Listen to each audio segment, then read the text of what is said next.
if it wants to. Have you ever wondered if you're asleep or awake? If you're living a dream? From that day, since Emily's death, I can't stop feeling this way.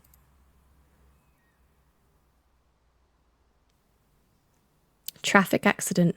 Ooh. Tragic accident in the city centre. A 25-year-old woman was hit by a car while she was fleeing from her assailant. Oh, okay. Thomas, are you all right? Yes, I'm sorry. I didn't think I'm ready to talk about it yet. That's understandable, Thomas. Every time we try to get to the bottom of this, you find it impossible to continue. I guess I'm afraid of looking insensitive, or that I didn't have any feelings for Emily. If you hadn't felt anything, you wouldn't be going through this. Nor would you be here. Would you like to talk about her now?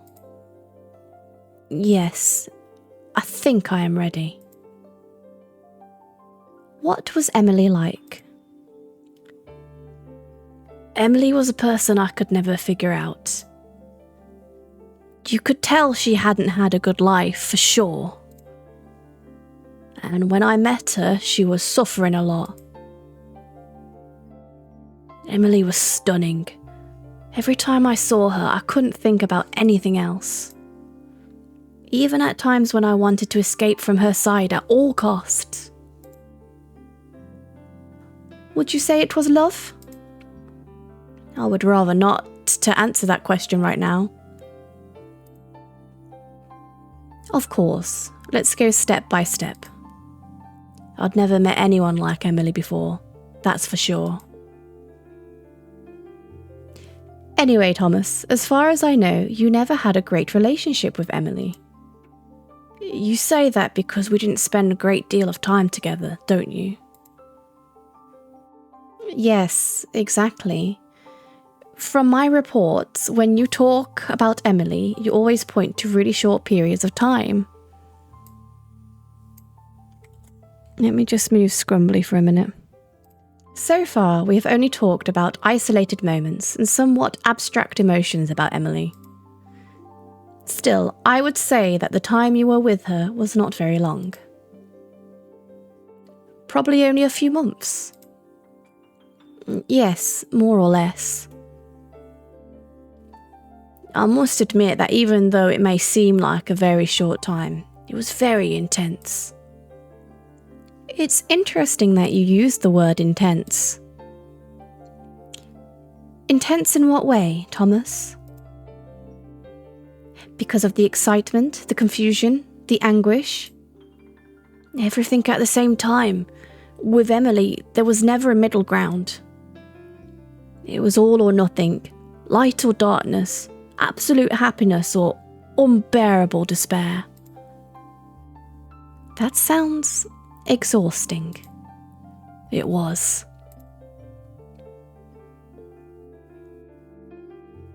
But it was also addictive.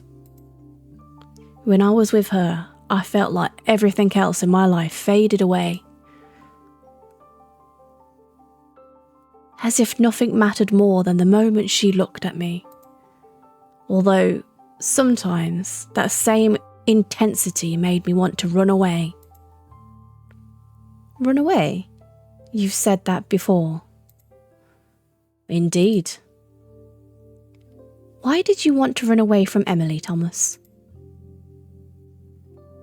I don't know. Or maybe I do know. But I don't want to admit it. Why don't you want to admit it? Because then I would have to accept that Emily wasn't just what I wanted to see in her. And what was it that you didn't want to see? Thomas, I know this is difficult, but if you're here, it's because you need to face those feelings. You can't keep running away inside your own mind. I know, but everything still feels so real. Sometimes I have the feeling that there is something that eludes me, as if there were pieces of a puzzle that I can't see. This is something that, at some point, you wanted to do, because you felt you needed it. Yes, I wanted to forget.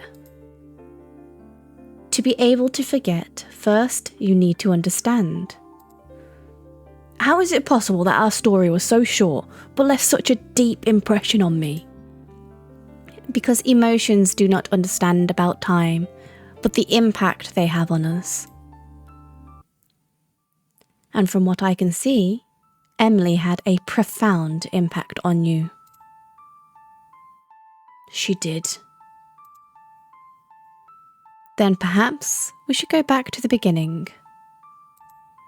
I am just going to see if I can turn the music down again.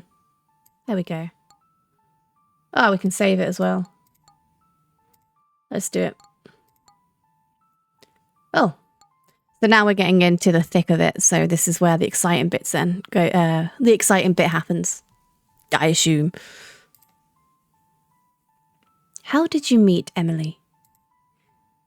And how did you kill her? There we go. That's what we're looking for. Chapter 1. First Contact. I'm pretty sure there's a Star Trek film called that. The sky woke up grey that day. Cars passed slowly as if no one was in a hurry to get anywhere. That day, the city had awoken earlier than usual. The cafe had a perfume of freshly ground coffee and wet cloves. Almost all the tables were taken.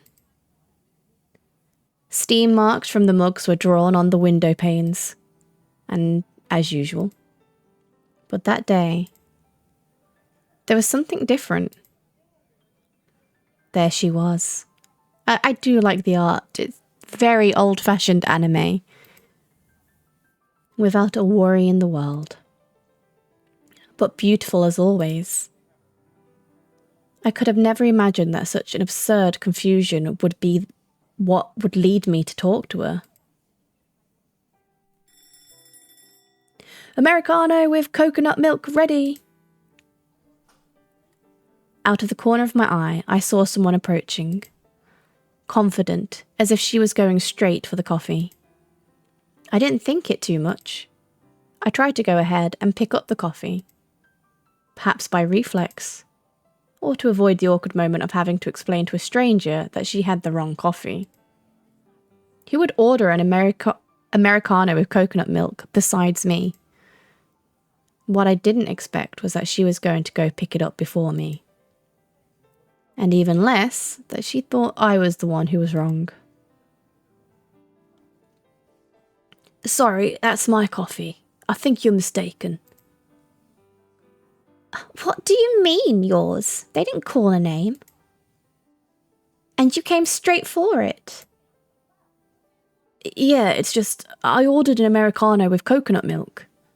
Exactly what you have in your hand. So did I. And when they said it, I didn't hesitate because, come on, who else would order something like this? That's true. I didn't hesitate either. When I heard it, I got up without thinking, and here we are.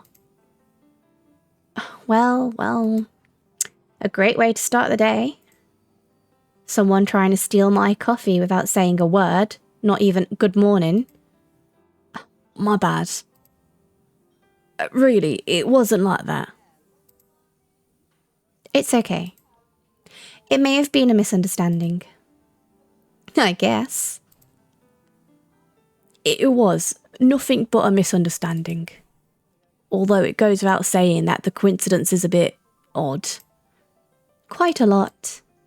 Because I don't know anyone else who takes it that way. Me neither. Up until now. Okay, sorry for jumping the gun. It's just, I don't know. I'm quite jumpy lately, and this caught me off guard. I'll get it. He gets it. She just said that she's quite jumpy recently, and he's like, I get it. Okay. Had it been me, the one who grabbed the coffee first, I would be like you right now. Oh, yeah. Okay, he understands that bit. That makes more sense. Well, at least we have good taste, don't we? So it seems. Americano with coconut milk. There's the missing one. Seriously, you're the first person I've met to order this. I usually get funny looks when I order it. The truth is, I've never tried it. Then why did you order it? I saw it on Reddit. A reply on a post about rare coffees. It came up as suggested just this morning. It caught my attention. So, was it really because of a comment on Reddit? Yes. I was struck by your, well, whoever wrote it. Wait, can I see the comment? My gosh, Reddit, not Reddit, bringing people together. Of course. Am I the only one who drinks Americano with coconut milk? I couldn't believe what I was seeing. This comment is mine.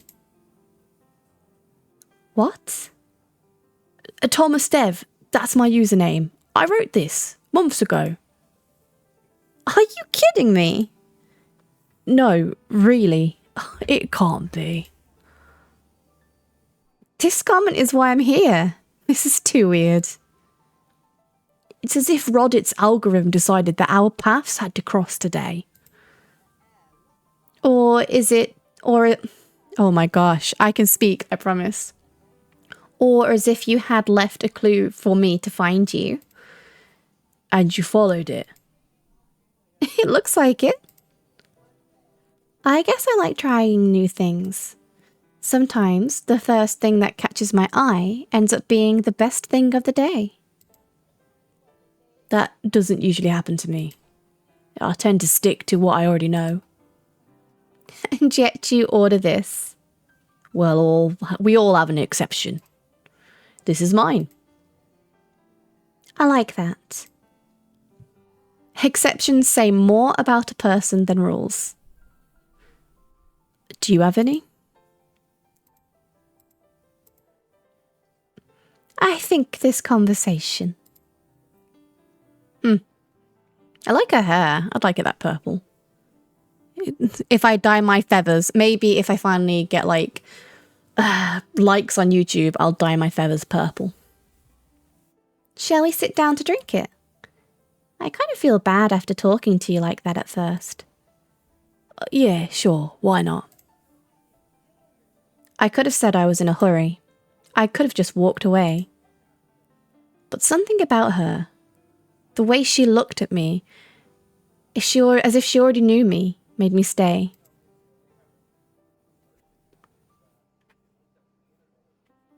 Sorry again, I haven't even asked your name. I'm Emily. Oh, it completely slipped my mind as well. Thomas. It isn't the most common way to meet someone. It isn't indeed. What do you do, Emily? Right now, I'm in between jobs. I'm doing stuff here and there, helping out with, well, things. A little bit of everything. I wouldn't know how to explain it very well either. What about you? I work in software development. That would explain why his name was Thomas Dev. On Reddit. Today, supposedly, I had to be at the office half an hour ago. Supposedly? Supposedly. I mean, I was supposed to be there a while ago. But it's not like there's a parade waiting for me either. I am not indispensable. I can be late one day, can't I? He's already drawn in by her. Do you usually take things so calmly? Only when I have a good reason. Is this one? I don't know. I guess I got a little carried away. It is not so common in me. And this is not bad at all. I'm glad to hear that. It's not always easy to get someone to stay when they clearly should be somewhere else. At that very moment, I got a call from work. I didn't know whether to answer the phone. How many times you meet someone and connect immediately. Aren't you going to answer the phone? It's from work. Emily leaned towards the phone with a serious expression on her face. Hi, Lieutenant Mittens. Thomas? Yeah, sorry. You were telling me you had received a phone call while you were talking to Emily. Right, yes. What happened next? Ooh, okay, we get choices. Lieutenant Mittens, if you're still here, why don't you choose which one you want? I replied pretending to be sick, or Emily answered the phone for me.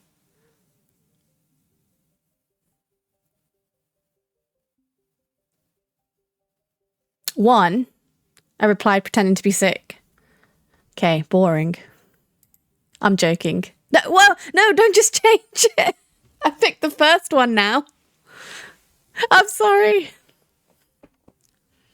Okay, take it from there. I finally decided to answer.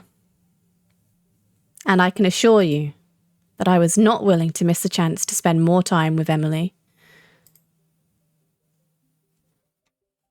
Hello? Yes, I'm sorry. I feel terrible. I think I have a temperature.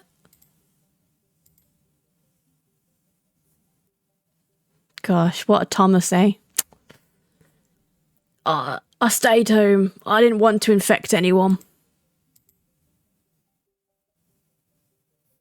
Sure, I'll send the sick note tomorrow. Thank you. Yes, goodbye. Problems? No, that's it. I got rid of that for today. Great!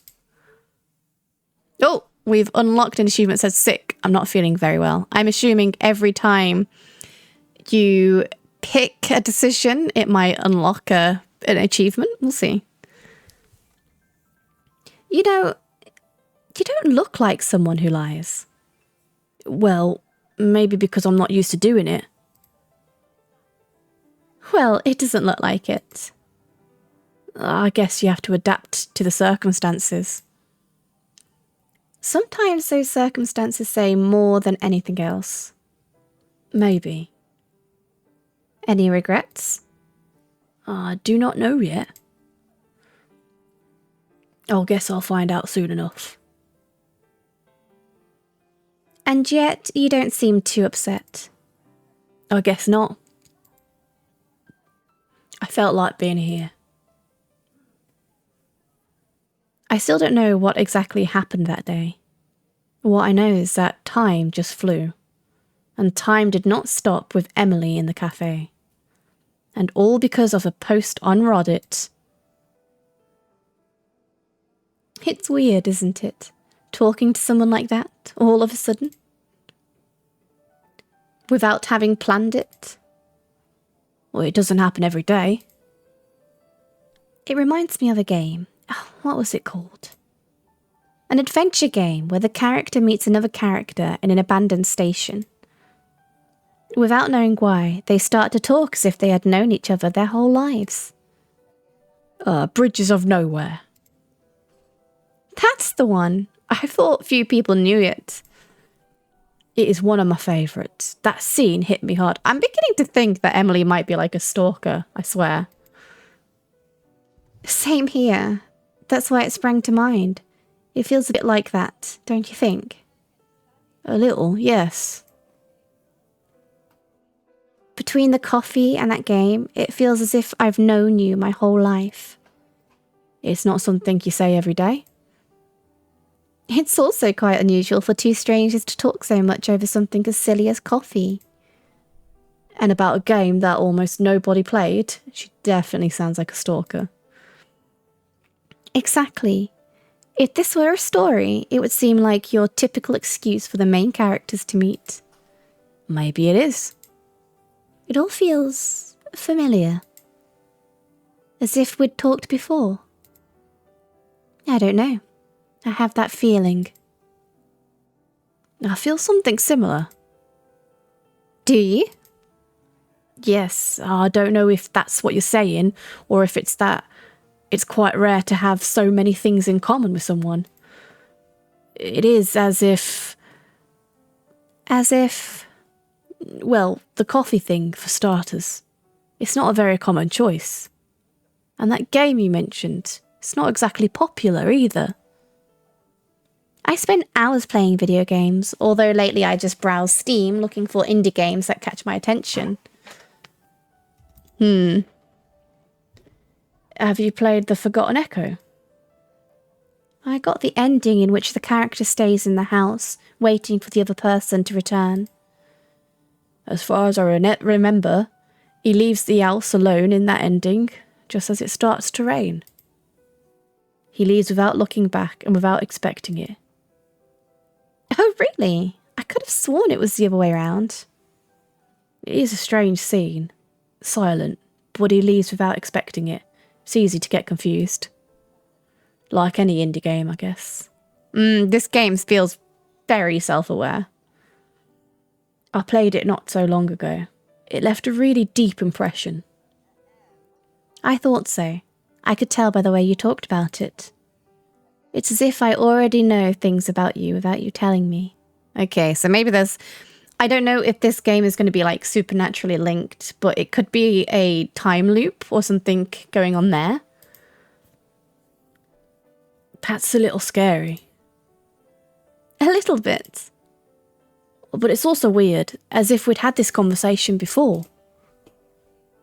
As if you'd lived it before? Exactly. Or maybe it's a Groundhog Day situation. But it's not possible, is it? It could be a dream.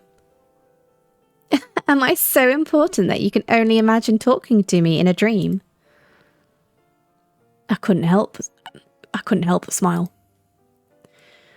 But within me, I did think that being with someone like her could only be possible in a dream. Then it must be a coincidence. Or destiny. Maybe. I lost track of time, and if it hadn't been for what happened, I would surely have been there with Emily much longer. Doesn't it happen to you sometimes? What is it? As if we were following the script of a movie that no one had seen until today. What if we were? Then I'd like to read it, or at least know where the story leads. Is this the kind of stories you usually read? Not really. I usually read science fiction. Plots with weird futures, parallel universes, things where the real is confused with the imaginary. Like this? This conversation, this moment, this coincidence. I can't say. Sometimes I have the feeling that I'm not where I should be. And where should you be? I do not know. Me neither. I guess, being honest, at this hour I should be in a Japanese restaurant eating ramen. That's what I usually do on Tuesdays when I don't have meetings at this time. Do you like ramen? The real thing, not the pre-cooked one. I always go to the one on Phoenix Street. I love it. Really? Me too. Well, I used to go. Do you order the spicy miso? How do you know it? I had a feeling. You're starting to scare me. Relax. I haven't said I know your last name yet. Do you know? No. Really? No, I promise. It was like looking at myself in a slightly distorted mirror. Every time she spoke, I felt like I was discovering something about myself that I didn't remember sharing. It wasn't uncomfortable. but it wasn't normal either. Would you like another coffee? No, I think a strange one a day isn't enough. What if I order the same one tomorrow? Then I will come again. What if I order it every day? Then I will have to come back every day. I enjoy talking to you, you know. I wouldn't have said that when you almost knocked the coffee out of my hands. I guess I have a hard time being myself with strangers. But today, I don't know. Sometimes the most natural conversations are the ones you don't plan. And in this case, the ones you've probably had in a parallel universe or something. Yes, and sometimes they're the ones that hurt the most when they're over.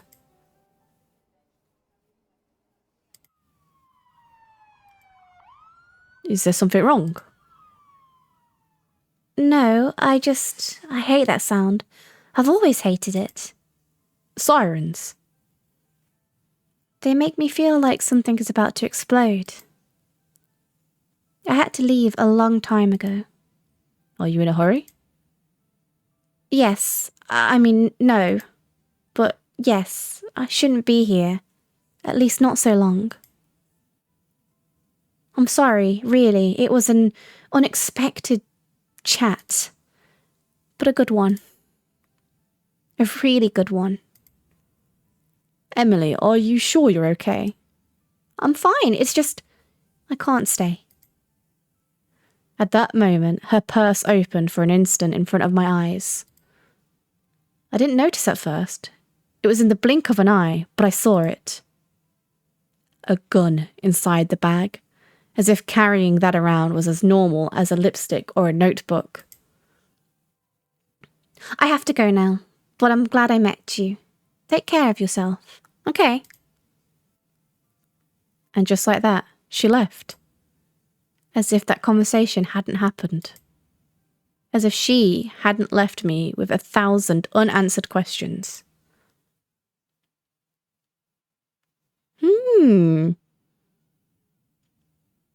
Thomas? What happened to make Emily leave the cafe? Honestly, I don't know. Everything happened very fast, but the moment she heard the sirens, her face changed. Do you think they were looking for her? That was my first thought. I understand that it was motivated by what you saw in her purse.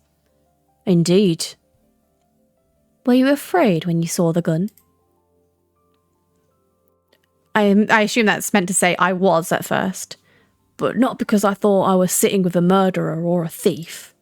Instead, because it seemed that everything she had told me up to that point might have been a lie. Oh. As if that conversation had been a sham. Exactly. She seemed like a normal girl up to that point. But when I saw that, everything I used to think of her changed. But even so, you would have wanted to keep chatting with her after seeing that in her purse. Oh? Would you? Would you though? I'm not gonna lie, if I saw a weapon in someone's purse, I'd also probably try and get out of that conversation, even if they were willing to stay and chat. I am not here to judge you. I simply want to help you. I would have continued chatting with her that day, hands down. Even with the thing in the bag. Fair enough. Did the police come in the cafe? Yes, it was very weird. They were driving with sirens on down the street, but then they parked near the cafe and went in. Did they see Emily? I guess. They passed by her at the entrance. She was going out and they were coming in. The police officers talked to the waiters and left the premises pretty quickly. So, at least it was clear that they were not looking for her. It looks like it. Is that clear though? Like, really? So, after that conversation, didn't you wonder why she was carrying a gun? Emily told me she hadn't had an easy life. She ran away from home when she was quite young and came to the city working without knowing how to make a living. So Emily was living on the street when she was a minor? She didn't disclose any details. I was already surprised that she had told me something so private when I just met her. But she did not want to go into it any further. Naturally, I respected her boundaries. I'm not sure I would have shared something like that with a stranger so quickly. So, taking that into account, it is only logical to think that Emily was used to taking care of herself. Yeah. And that she thought of the gun as self-defense. Noah really seems like she's on Emily's side. Especially as she was a child when she arrived in the city. If she was able to get her hands on a gun at that time, it stands to reason that it would help her feel safe. Thomas, I have had all kinds of cases in my practice, and Emily's case is a fairly common one. Not with a gun, of course, but people who have gone through complex circumstances. Their lives may even have been in danger. Up to this day, they cannot sleep without holding a knife or something that makes them feel safe. It makes sense, of course, but when I saw the gun, it was hard for me to think about it that way. The opposite would have been strange. Was there anything in Emily's conversation that led you to think that she had not overcome her past? When we sat down in the cafe, I asked Emily what she did for a living. I remember you mentioning it. She was quite elusive on the subject from what you... That was Noah. She was at first, but then I was able to find out little by little what her really was. I assume that's meant to say what she really was. What did she do? From what I could gather, she worked in some kind of social services department. She told me that she helped other people who had gone through the same thing she had. She told me about girls who had been rejected by the people they loved the most. She was trying to help them get into their lives back on track. It is clear that she hadn't been able to forget her past. As time went by, I understood that the gun was her only way to know that if something like that had happened again, she would have a safeguard. That explains to some extent why she didn't want to tell you what she did for a living at first. I guess so. Even when she brought it up, she was vague about it. As if she was trying to open up to you through her work. Oh my gosh, I keep doing that. Noah. As if she was trying to open up to you through her work. I guess. The truth is that she was avoiding the topic and I didn't want to make her uncomfortable. After all, I had just met her. This is normal. But even so, Emily decided to open up to you. Indeed. But in the end, we mostly talked about video games and such. What did you talk about? As she told me, Emily divided her day-to-day life into video games, reading, and photography. Was Emily a photographer? Oh, that's pretty. Apparently, her dream was to be a freelance nature photographer. It seems that Emily was a box full of surprises. Every time she spoke, it seemed like I was going to discover a new trait that made me want to get to know her more. Didn't she like her job at the time? From what she told me, she wanted to move on from what she was doing. Now that we've talked about it, and after learning what she was hiding, everything makes much more sense. As I told you, people have different ways of overcoming their past. In Emily's case, helping others like her could be almost therapeutic. But now she needs to step away and end that traumatic stage of her life. The curious thing is that she decided that photography was the best way to achieve that goal. Why? Although I'm in software development and it's not my area, I think embarking on something like this without previous experience can make it really hard to make a living of it.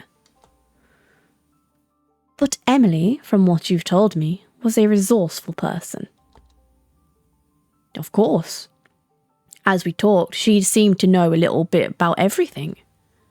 You could talk to her about the latest indie video game that was causing a sensation, or about scientific curiosity you had seen on YouTube. But you told me there were elements that didn't add up for you about that, didn't you? There were times, like when we talked about a specific video game, that it seemed as if she didn't really know what she was talking about. See, I'm thinking stalker again. Okay, so my thoughts are, and this is a bit out there and wacky at the moment, but Noah is gathering information about Thomas, who has amnesia or something half the time, and then feeding that back to Emily. I know, crazy theory, but that's what I'm thinking so far. Like when you told me that she made a mistake with the ending of a game, right? Exactly. Maybe you were exaggerating it a bit, Thomas? After all, we can all make mistakes. Yes, of course. There are topics where passion gets the best of me. And maybe fear too? It is true that when I listen to passionate people talking about ideas or projects, I feel as if everyone was jumping into the abyss. I envy them for being able to do that. Do you think that doing anything differently can put you in danger? Ever since I was young, I've tried not to stray too far from what it was expected of me. That's why I've always tried to take the safest path. When it comes to matters of the heart, that may not be the best. But you also make sure that you will not be rejected, nor loved. It was that feeling that made me think it could be my chance. Emily was everything I asked for in someone to share my life with. And that's why, despite everything, I decided to stay after the call from work. When you were called from work, why exactly didn't you leave? Didn't you feel that fear you were telling me about before? I thought about it, but it was difficult to make a clear judgment. Everything was too perfect. I thought, what if fear boycotts me again? Didn't you think you had the right to take at least one risk in your life? Maybe. It surprised me that I ended up taking that risk. But you had the opportunity to pause everything when you were called. You were able to tell her that you could not miss work. How could she judge you for that? Even to this day, I don't understand why I did that. Even when you knew that, basically, she was a complete stranger to you. Everyone has something to hide, something they don't show at first. But in her case, what was she hiding? Oh wait, hold on. But in her case, what she was hiding was much bigger. Yes, it was, and yet I was attracted to it. I don't quite understand it, but it was like that. And if you were able to go back to that moment, would you act differently? I don't know. I want to believe I would. But part of me still thinks I would have stayed anyway. Because something inside me wanted to uncover all her mysteries. Even if it meant putting yourself at risk. Even if it meant that. There is something that strikes me, Thomas. Your way of condoning her. You look for plausible explanations. It makes me think that you hadn't experienced something like this before. A relationship. No, never. Not even close. Always comes down to love. Have you had many relationships? As a pigeon, I haven't had any relationships with humans. None that really made a difference. That's why, because of that lack of experience, everything seemed more difficult for me to figure out. Do you think that influenced in your decision to stay? I'm sure that's supposed to read. Do you think that influenced your decision to stay? A lot. I had nothing to compare it to. I didn't know what was normal and what wasn't. And part of me thought, give it a chance. This might be your story. Your only story? Maybe. That's what I thought at the time. Holding on to a story just because you're afraid you won't have another one. I know, now I can see it from a different point of view. But in that very moment, it was all I had.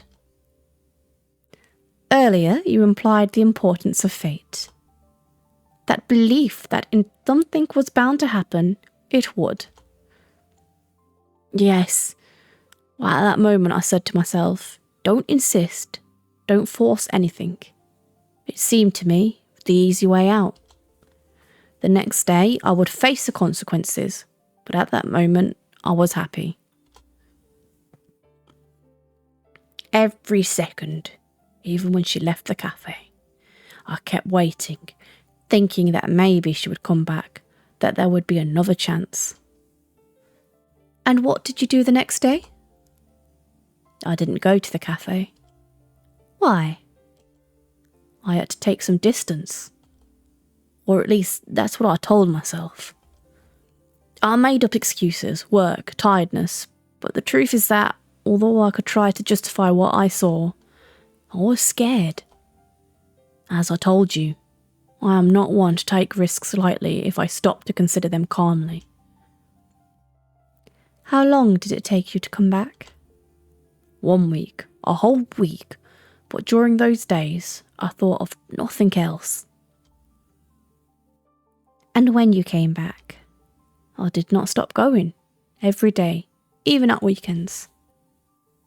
Were you hoping to see her? More than that. I was going because I needed to see her. I didn't know why, but I needed her. Did you change your routine because of it? I requested to work from home, just to spend more time over there. I sat in the same place at the same time, and every time the door would open, I hoped it was her. Thomas, I want to ask you again something you didn't want to answer at first. If you are ready, I think it would be a great step. When did you know you were in love with Emily? I think that it was when she pointed that gun at me. That's when he fell in love? Or that's when he knew he was in love? All right, each to their own. I don't judge, judgment-free zone, if that's what you're into. Chapter 2, The Bookstore. Brad Sanders, The Truth. I want to think that's a Brandon Sanderson, reference. I don't know, I'm going to have to look into that afterwards. If you don't know who Brandon Sanderson is, he is an author and he has some amazing fantasy novels out there. Anyway, I confess that I am not an avid reader, but there is one author whose works I eagerly await. Brad Sanders.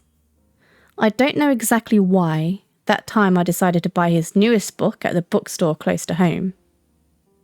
It had been years since the last time I had bought a book in a physical bookstore. I read everything on my cell or e-reader.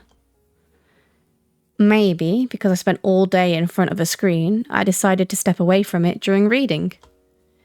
I even wrote on the author's account that I would buy the book when I got off work. The little icon even looked like Brandon Sanderson, a little bit. It had been a while since the incident with Emily, Had I been asked if there was a day when I was sure I had left all of that behind, I would probably have said it was that day, just before I opened the door of the bookstore. But as soon as I entered, there she was. The bell which lets the clerk know the arrival of new customers was still ringing when she appeared. Thomas? Is that you? What are you doing here? I thought that I was wanted by the police? That I had fled from the city? I get that you thought the worst of me that day. We had barely met, and to see something like that all of a sudden... Did you know? As I left the cafe in such a hurry, I didn't realise my bag was open. It would have been weird if you hadn't seen it. You don't have to explain yourself to me, Emily. I won't say anything. I'm sorry you had to see it, Thomas. I really am. When I heard the police sirens, I got scared. I thought that they were going to arrest you. That I could be in danger again. I was carrying that because of a few years... I was carrying that because for a few years now, I've been running away from someone. Let's just say he thought our relationship was very different from what it really was. And finally, I decided that I had to escape from him at all costs. The day I had to run away from the cafe, I thought he might be close again. Oh, just readjusting myself, sorry. I'm so sorry, Emily. I had no clue about what was going on, and I confess that I thought the worst of you. I would have thought the same thing, honestly. Don't apologise. How come you're here? Brad Sanders is my favourite writer, and he has just released his new novel. Really? Why are you so surprised? Brad Sanders is my favourite writer too. Everyone knows him for his The Ethereal Mist saga, but I think his science fiction line is great. Ethereal Mists. See, now I'm thinking that's like the Mistborn series. Well, it's barely been a second since we've run into each other, and yet you've already left me speechless. Again. Clearly, if it's not destiny, it truly seems like it. I admit that, in that very second, I was completely captivated by Emily. Once the initial doubts had been cleared, knowing that being involved with her could be truly dangerous, it was crystal spelled wrong, crystal clear that Emily was one girl in a million. Did I say minion or million then? Someone worth fighting for. Even if it was something as trivial as a book, a video game, or a coffee. About the revolver. Everything's okay, Emily. You don't need to explain yourself any further. I just want you to know that it's always unloaded. I do carry a few bullets with me at all times, but if I'm honest, I've never had the courage to load a bullet into the drum. Do you think you would be able to use it, if necessary? Truth be told, I was hoping I'd never get to that point. The good thing is, if you buy Sanders' book, you might knock him out by throwing it to his face. For Sanders, a short novel is the complete Lord of the Rings saga. Just like that, Emily relaxed. During our entire conversation, she didn't seem to know how to hide herself.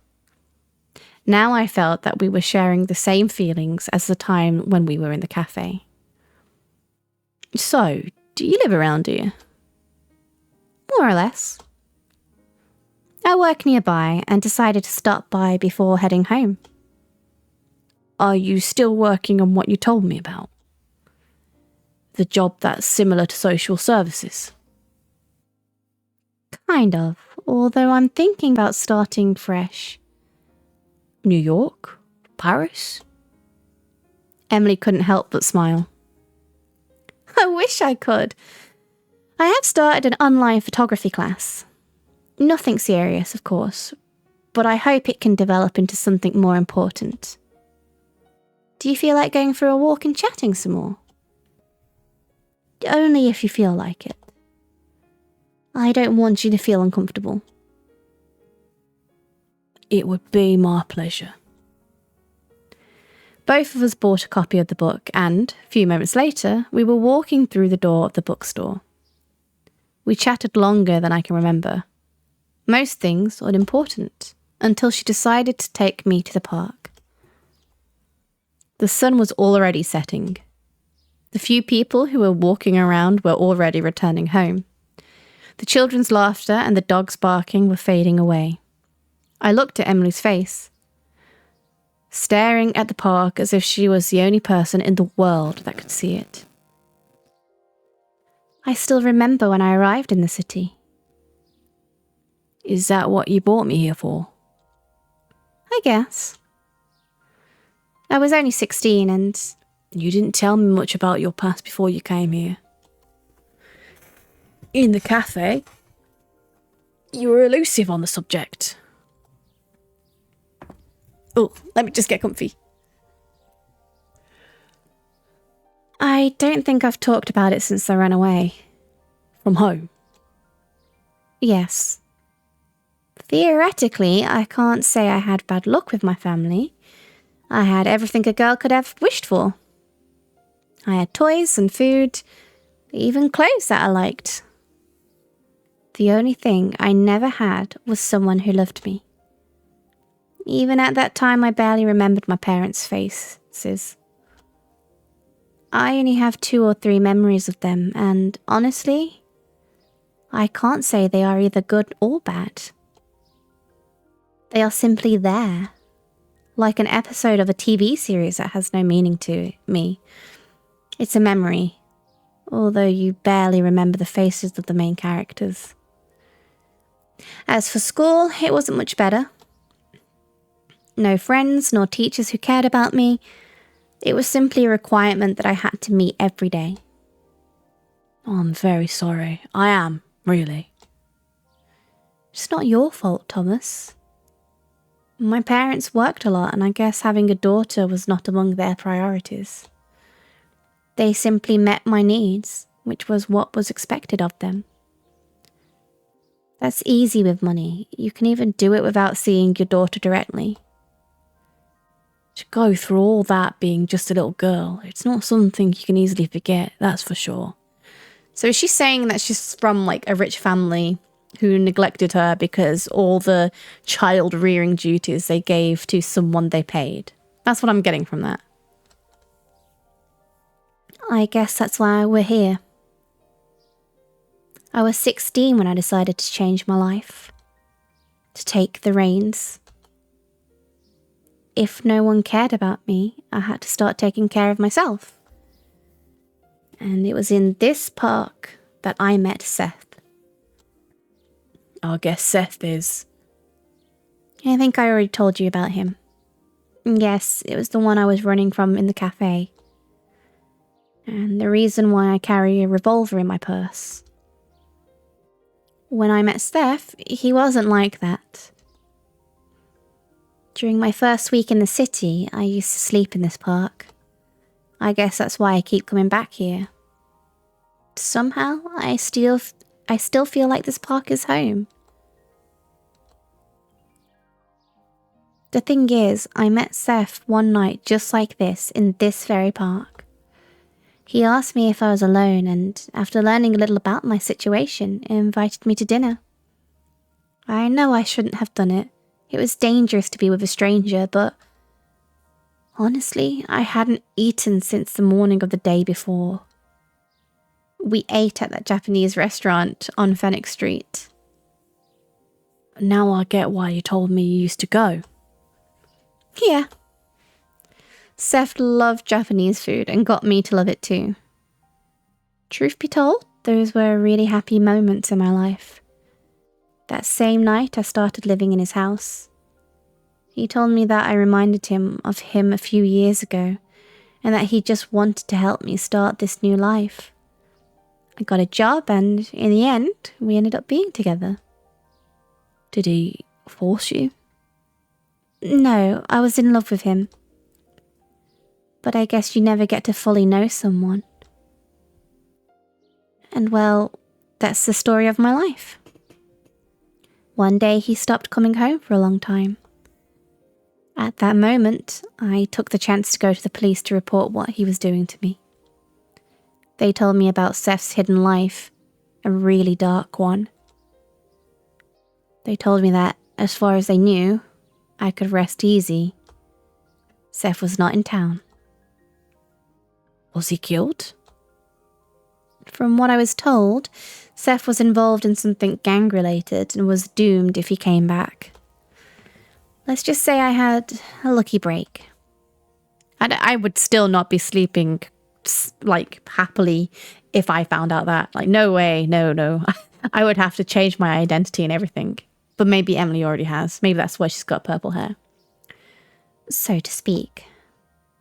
Anyway, I got a gun just in case, Casually said. It was close to midnight and we didn't want to stop being together. That's sweet. We saw if there was any place open at that time to have a drink. And call it chance or fate, but the only place open nearby was the cafe where we had met. That's so they can reuse the background. We've only met twice and we already have a favourite place.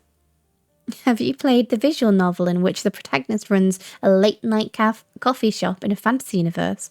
I've heard of that, and I can't remember what its name was, but I was really intrigued by it. Not really. I'll have it on my wish list, but I haven't played it yet. When I played it, I wondered who could open a coffee shop that late. Well, here is the answer. I guess they knew we would need a place for coffee.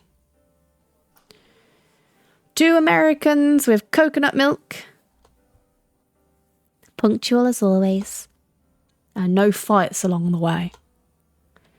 When we ran into each other at the bookstore, we didn't know how to deal with the situation. But now we both enjoyed every minute of each other's company. As if everything Emily had told me in the park was nothing but a triviality. You told me before that you had started a photography course. Yes, I want to quit my current job and photography is something that fascinates me. Can I see some pics? Oh. I mean, they're lovely. Right now, we are studying street photography in the course. They are beautiful, Emily. I've taken several during this time in that style. I think this is definitely what I want to do. More real street photography? Yes, completely. At first I wanted to explore other territories, but this appeals to me more. Besides, I'm already making some money with them. Really? Then you're not that far away from your goal of leaving your current job. It's complicated, but step by step. The guys in the photo were one of my last jobs. They wanted more natural photos of themselves. So they hired a session for me to take pictures of them without posing in a more natural way. I mean, that first one looks posed. It's the first time I hear about this kind of photo shoot. These are the ones that are now being used in social networks. Posting a photo that looks like you're not posing. A trend like any other. Oh, so they are posing, but it's meant to look like they're not. At that moment, the police siren sounded again in the background. My heart shrank. I couldn't help but wonder if she was going to flee again. Thomas, I will not leave you. You can rest assured. For a moment, it seemed like Emily could read my mind. I don't quite know how, but that's when I began to understand that I could trust her. I know you thought I was going to run away again, but not this time. Nor ever again, Thomas. I promise. I admit that, for a moment, I thought it had all been a dream. Something... Is that meant to say ephemeral? But I kept talking to Emily. At least a few more minutes. Until that happened. I can't help but feeling that since we ran into each other at the bookstore, I've been the only one talking. My bad. Not that I could tell you too much either. And it's true that the plot of the Korean series you are watching is more interesting than my life. Don't make fun of me, come on. What do you want me to tell you? What have you been doing since we met? There aren't any changes in my life worth mentioning, to be honest. From that moment on, the highlight is that I started working some days remotely. Oh, that's great. In the end, most of the time I was working from this very cafe, so From here? Yes. Even knowing I could show up here? Emily, can I ask you a question? Of course. I understand that you carry that in your bag, but what I still don't understand is how you got it. At least in this country, it's not so easy to have something like this. Well, it's also Seth's fault. Seth gave you the gun. No, but for his work. Do you remember that I told you he was involved in gangs and stuff like that, according to the police? I don't want to tell you a lie, Thomas. I didn't know exactly what he did for a living, but I did know that what he was doing was not legal. In fact, it is thanks to him that I have this job. So you too? Not at all, really, but he did have contacts who managed to get me into it. That's why I want to leave as soon as possible. It's a good job. It helps others, girls who have gone through what I have. But I want to be able to turn the page. Even move away from here.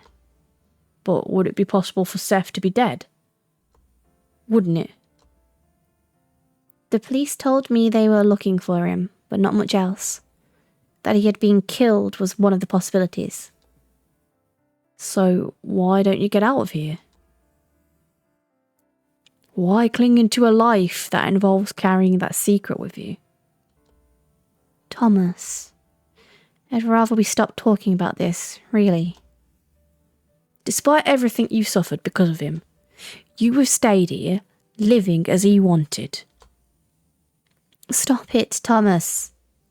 Emily. Thomas, you have no idea what you are talking about. I never intended to upset her or alter her in any way. I was just trying to understand her. I had never seen that look on another person before. I sensed anger, fear, and suddenly, without thinking about it for a second, Emily pulled out her revolver.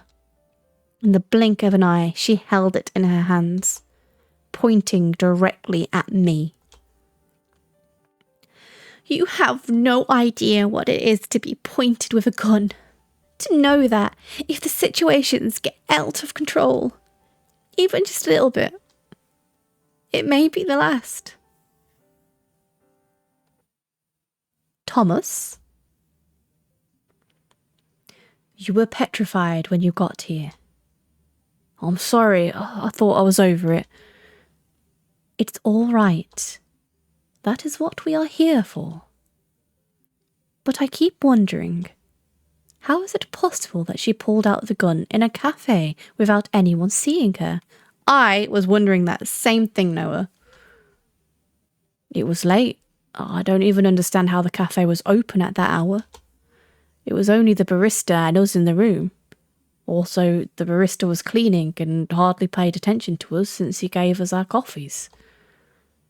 I understand. What happened then? Ooh, I stared at Emily or I put the revolver away. I think we're just going to stare at her. Thomas seems like the guy who's just like looking directly at her. Ooh. I didn't know exactly what I did, why I did it, but I could only keep looking into Emily's eyes. I knew she was judging me without a clue about what had happened.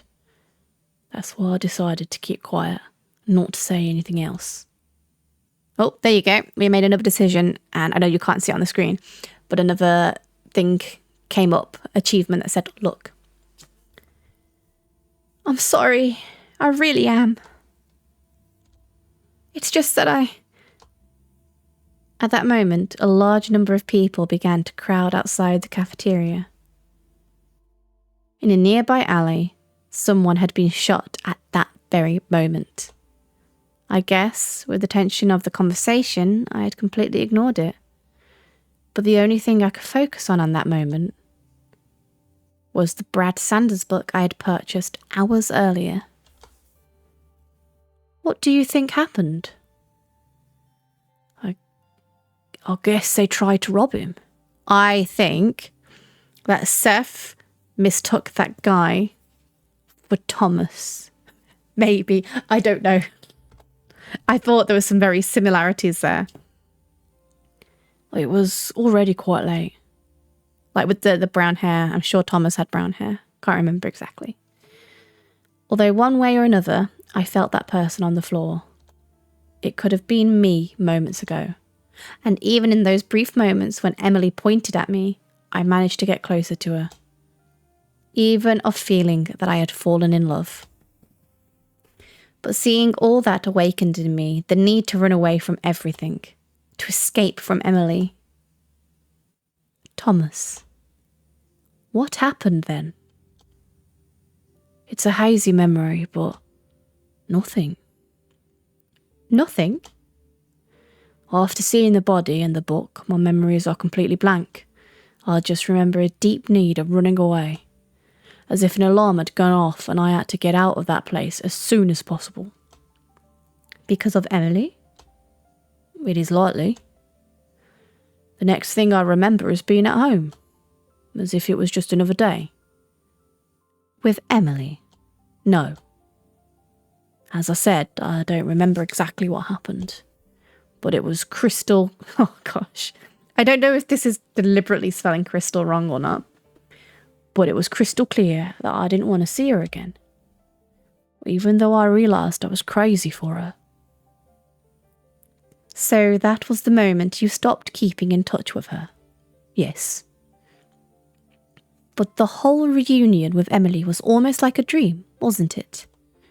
All my doubts disappeared almost the very second we started talking in the bookstore. How can you not empathise with someone in her situation? When you face such traumatic stories, I guarantee you that it is difficult not to empathise. Even for someone who does what I do. It was clear to me that the weapon was the least of my worries.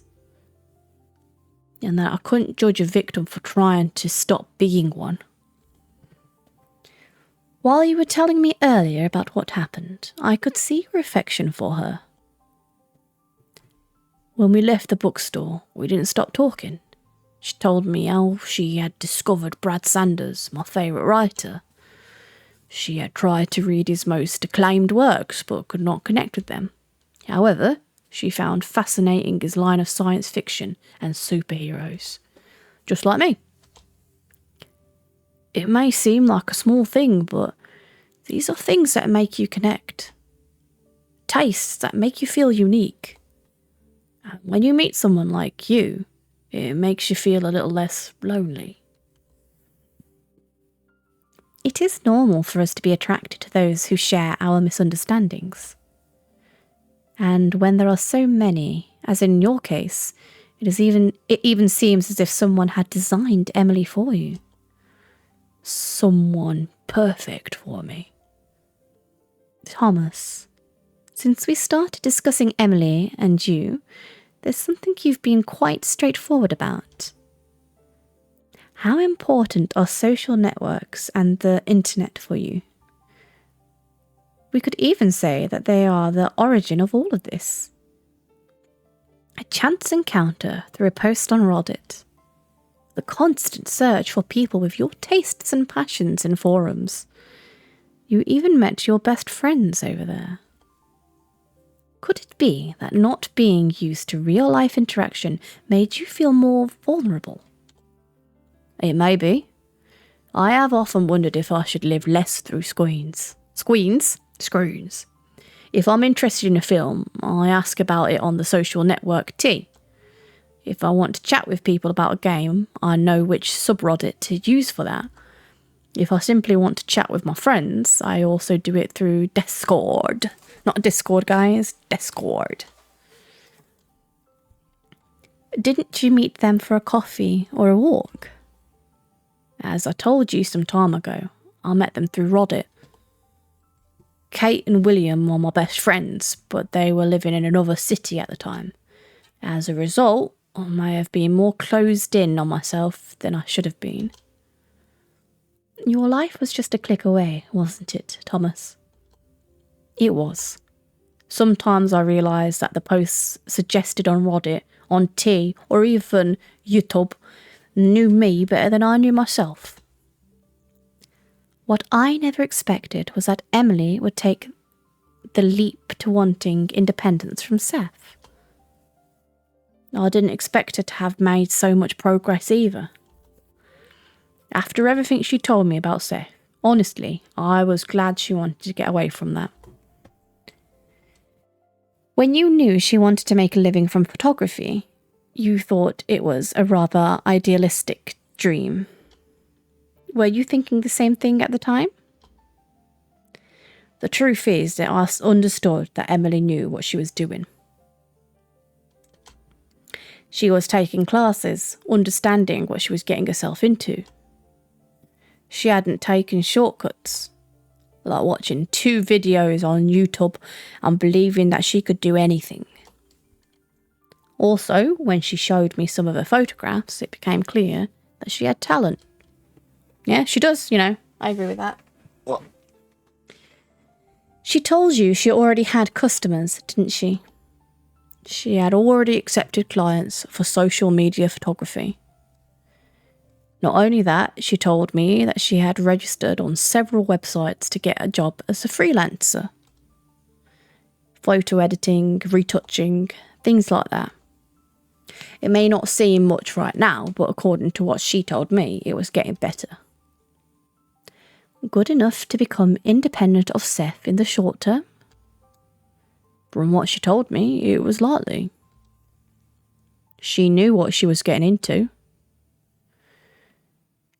She mentioned leaving the city, didn't she? Yes, she had thought about it, but she wasn't sure where. She believed that if she could pay her own rent, it was much better to do it away from here, in case Seth came back. Seth's shadow was always looming over Emily. Even when she heard the police siren that night. As much as she told me I could be at ease, I knew she wasn't comfortable. I knew she wanted to escape in any way possible. She was so terrified that she kept carrying that gun. Yes, I still think I was no one to judge her. I couldn't imagine what that could be like. But the moment she pointed that gun at me, my whole world shattered. Having the gun barrel right in front of me. I admit that, in one way or another, I understood how she felt. I knew it had no ammo. She always had it unloaded. But even so, feeling that everything could end with a gesture as small as pulling the trigger. It's something that makes you rethink a lot of things. Were you afraid then? At all? Is that why you did not move an inch? Didn't you feel anything? I felt a deep sense of anger towards the person who was doing that to Emily. And love? You told me before.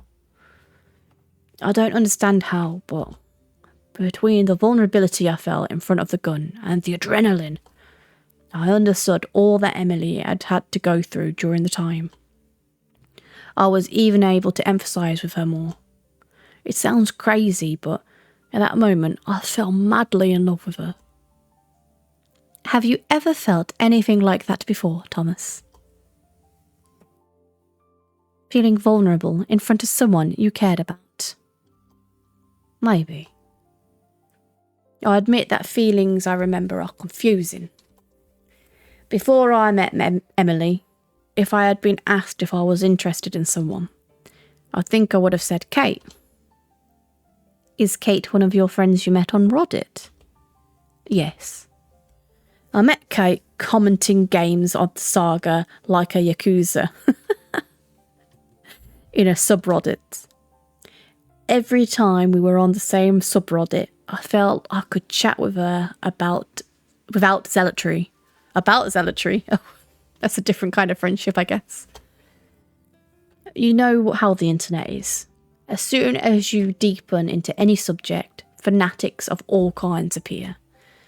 We started chatting through Discord, and that was more than 5 years ago. So he knows Kate quite well then. To this day, I consider her my best friend, along with her brother, William. Do you love her? I don't quite understand why, but I don't know. It's as if, by thinking about it, my ability to feel it has been blocked. As if there was a firewall that would not let me access that part of my memories. I do like that Thomas, being into software development, kind of makes these references and metaphors about, software development, like the firewall being put up that you'd have on your computer. I don't understand what you mean, Thomas. Sorry, the only metaphor, I could come up with was something work-related. Don't worry, continue. Basically, I don't know how I feel about Kate, other than she's my best friend. Love can be contradictory, and even more so when you encounter adversity. In Kate's case, it's distance. And in Emily's case, a gun in front of my eyes. I didn't mean it that way. But yes. After I signed up, I thought deeply about what I was feeling for her. Was a feeling like the one I had for Emily enough to let something like that go? It depends on each person, on the real intentions behind everything. I know, but I think about how I reacted and I think I would do the same thing again. Moving to a new city? Wow, is that what he did? I knew what she was going through, but I didn't want to feel involved. Having a gun pointed at me once was more than enough. Did you see the boy who was shot outside as a red flag? What if it had been me? On top of that, with Brad Sanders' book? I guess I interpreted it as a signal to run away. And for that reason, you went to the city where Kate and William lived? Yes. I had spent some time working from the coffee shop, obsessed that Emily might appear through the door. Thanks to that, I had managed to make my job 100% home-based, and I thought it was the best thing to do. I could get away from it all. Knowing for sure that it was impossible to bump into that part of my life again, I could hang out with Kate and William. I could have a normal life. Did you ever say anything about it to Emily?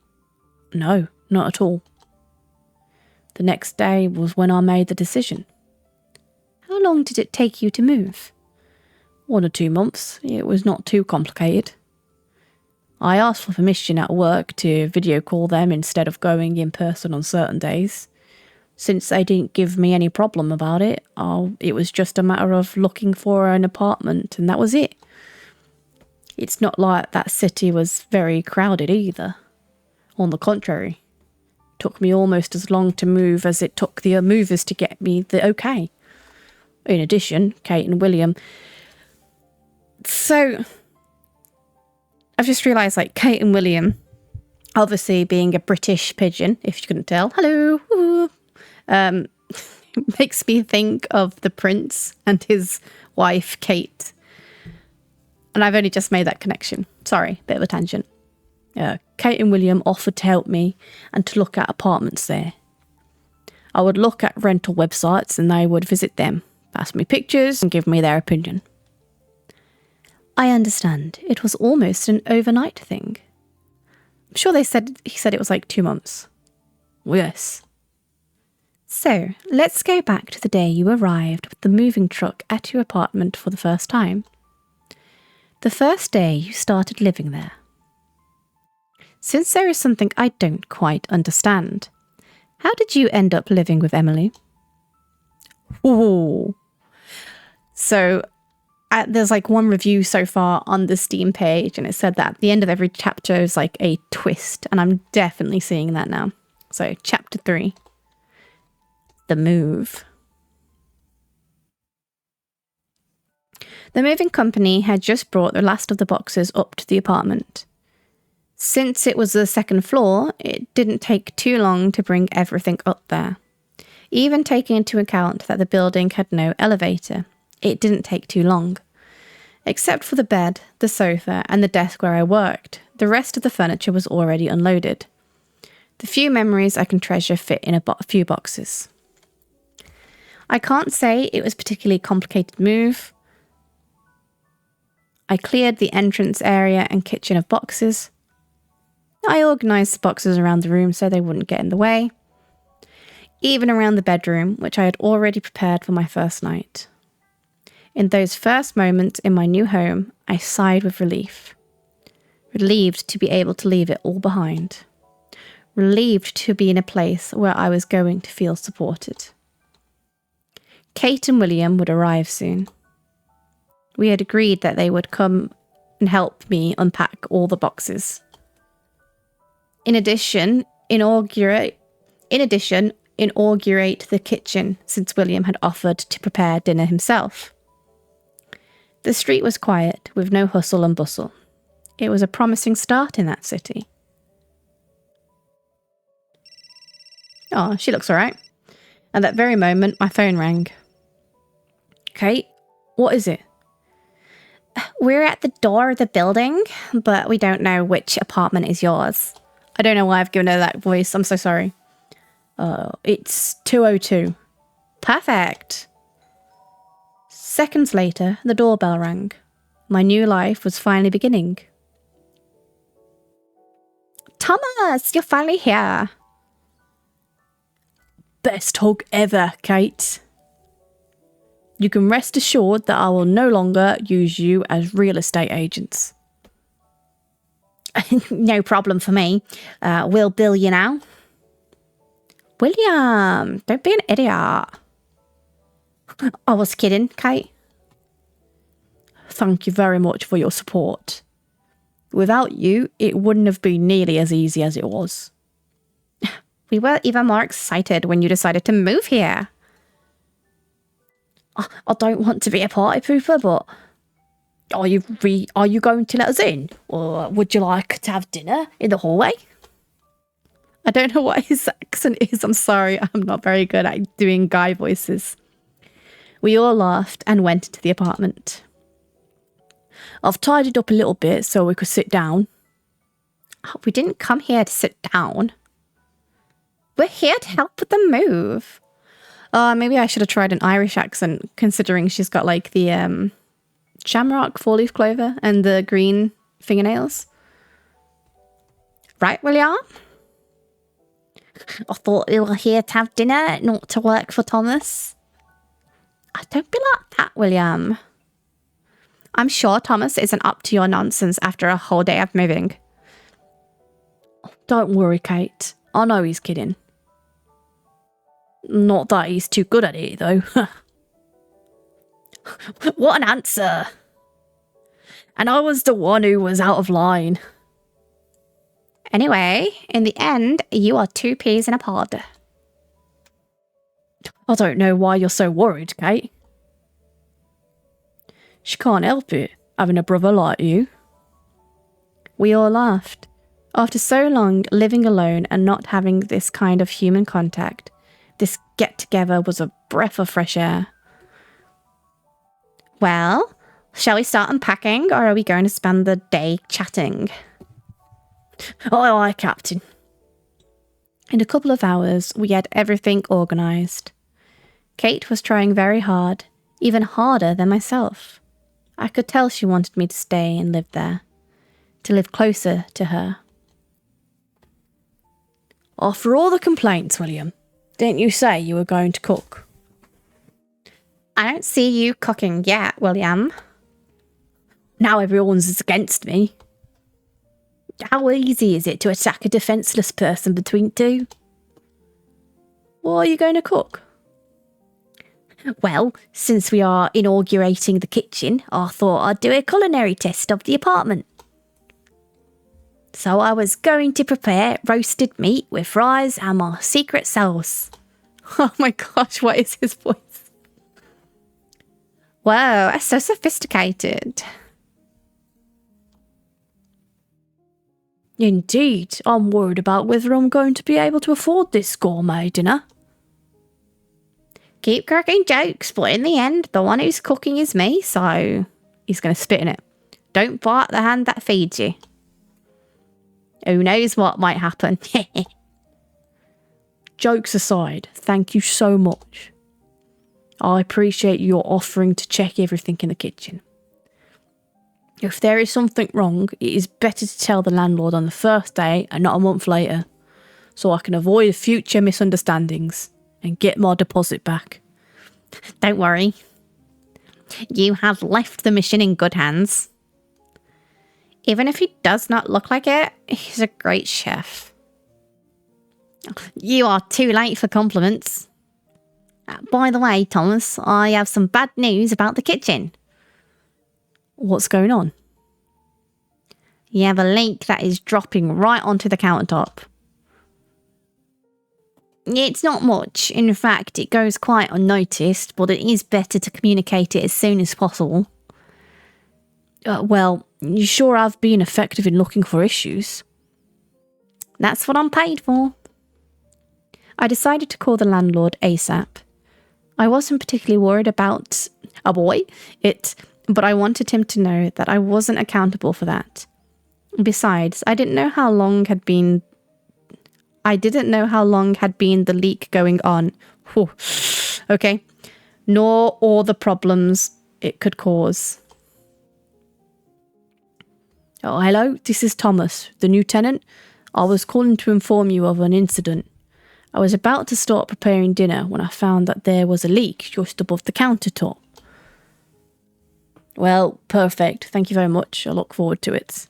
The art is really nice to look at least. So typos I can kind of get over, but I like to read visual novels as much as look at them. So the typos being here is a bit disappointing, especially since you can have so many free visual novels with good art and, the same amount of typos, I guess. What happened, Thomas? The truth is that the conversation went really fast. Apparently, it was a malfunction they already knew about.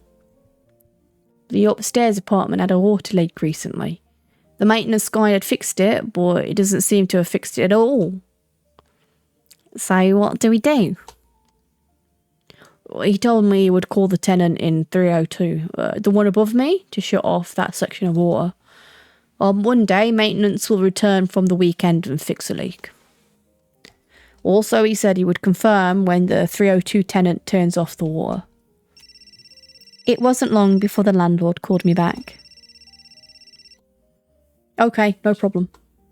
Thank you very much. Solved? No, apparently the person in 302 is not answering the phone. He told me to come over and see if I could get him to open the door for me. Do you want me to go? You look very tired after all the hustle and bustle of the day. Don't worry, I'll take this opportunity to introduce myself. It's going to be Emily, isn't it? and it seems that it is a recurrent failure. It is highly likely it will be happen again. Better to get to know each other from the beginning. It looks like it will be the beginning of a good friendship. Let's hope that this is just the beginning of the end of the leak. I went up the stairs to the end of the hallway. The 302nd floor. What? The 302nd floor, not room, was right above mine, so it wasn't complicated to find the door. Okay, again, so many typos. I knocked on my neighbour's door, but I don't think I was prepared for what I was going to find behind it. Emily? I confess that as soon as I saw her, I felt the need to run away, not to look back. But she was the same person I had ended up falling in love with, even if that had happened while she was pointing a gun at me. It's a rare thing. I didn't expect you to come to see me. How did you know where I lived? I didn't know. I just moved down here and there's a leak in your plumbing. The landlord told me to come upstairs to see if you could turn off the water. So, do you live below? All this? I didn't expect to see you here. Neither do I, Thomas. I'm sorry you had to go through all that. I didn't mean to. You told me something I didn't want to admit, and the situation eventually got the worst of me. I don't know what to say. Just one thing. Can you help me to cut the water? Recently, the maintenance guy came and told me where the valve was, but I can't close it. Of course. I went into Emily's house. She told me where the water shut-off valve was. I quickly closed it. No one spoke during the whole thing. Neither she nor me. I like that she has a picture of lemons on her walls. Thank you, Thomas. It's all right. The landlord told me that maintenance would come on Monday to fix the issue. Okay. Thank you. Okay. See you soon. Thomas. Yeah. Need to know. I left the town because of you. What do you mean? When we were in that alley and we saw that kid on the ground, I saw what I could have done to you. I'm not like that, Thomas. That's why I ran out without even saying goodbye. I went home, gathered my things, and went to some friends. I started working the next day in a photography studio. They didn't need anybody, but they did me a favour. Known to Seth? No, it was my friend's parents' studio. I spent 2 weeks taking passport photos. Nothing serious. Shortly after that, I got a call from the police station. Seth was back. That's why you moved to another city. Oh, I see, I misread it, that she moved because of Thomas. Exactly. The next day I arrived here with the clothes on my back. I stayed in a hostel for a few days, but soon after I got this apartment. Oh, I'm very sorry. After hearing all that, the same feelings I had the day I met her in the cafeteria came back. I guess I couldn't ask someone who had been through so much to suddenly change. I had lived through a traumatic moment that had ended in nothing. But she had to live that very thing every day for the last years.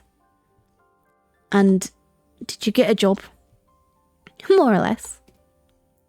I continued to do photo retouching assignments from home. Also, there seems to be a lot of demand here for social media photo shoots. Thanks to the assignments I receive from a photography app, I can cover my expenses. I am really glad. Emily, do you have any plans now? Beyond having to buy a few bottles of water, little else. Some friends and I are celebrating my moving. Would you like to come to dinner? As compensation for leaving you without water the whole weekend. Are you sure, Thomas? I don't want to be a burden. You are not. really. We went down to my apartment as I thought about what I was going to tell my friends about Emily. Meet Emily. They are Kate and William. Nice to meet you. I'm sorry for interrupting your housewarming party. Don't worry at all. The more the merrier. But let me ask you something. Who are you? Did you already know Thomas? Or was it a romantic crush worthy of Hollywood?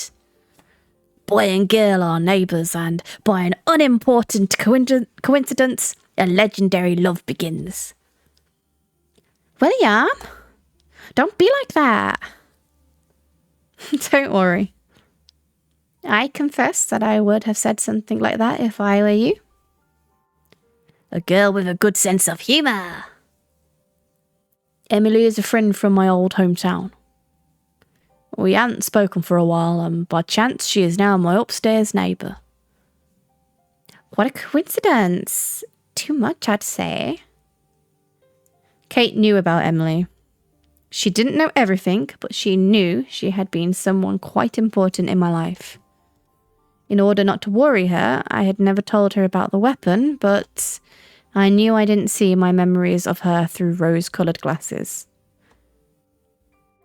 Well, shall we sit at the table? Everything is already prepared. I'll get extra portion for Emily.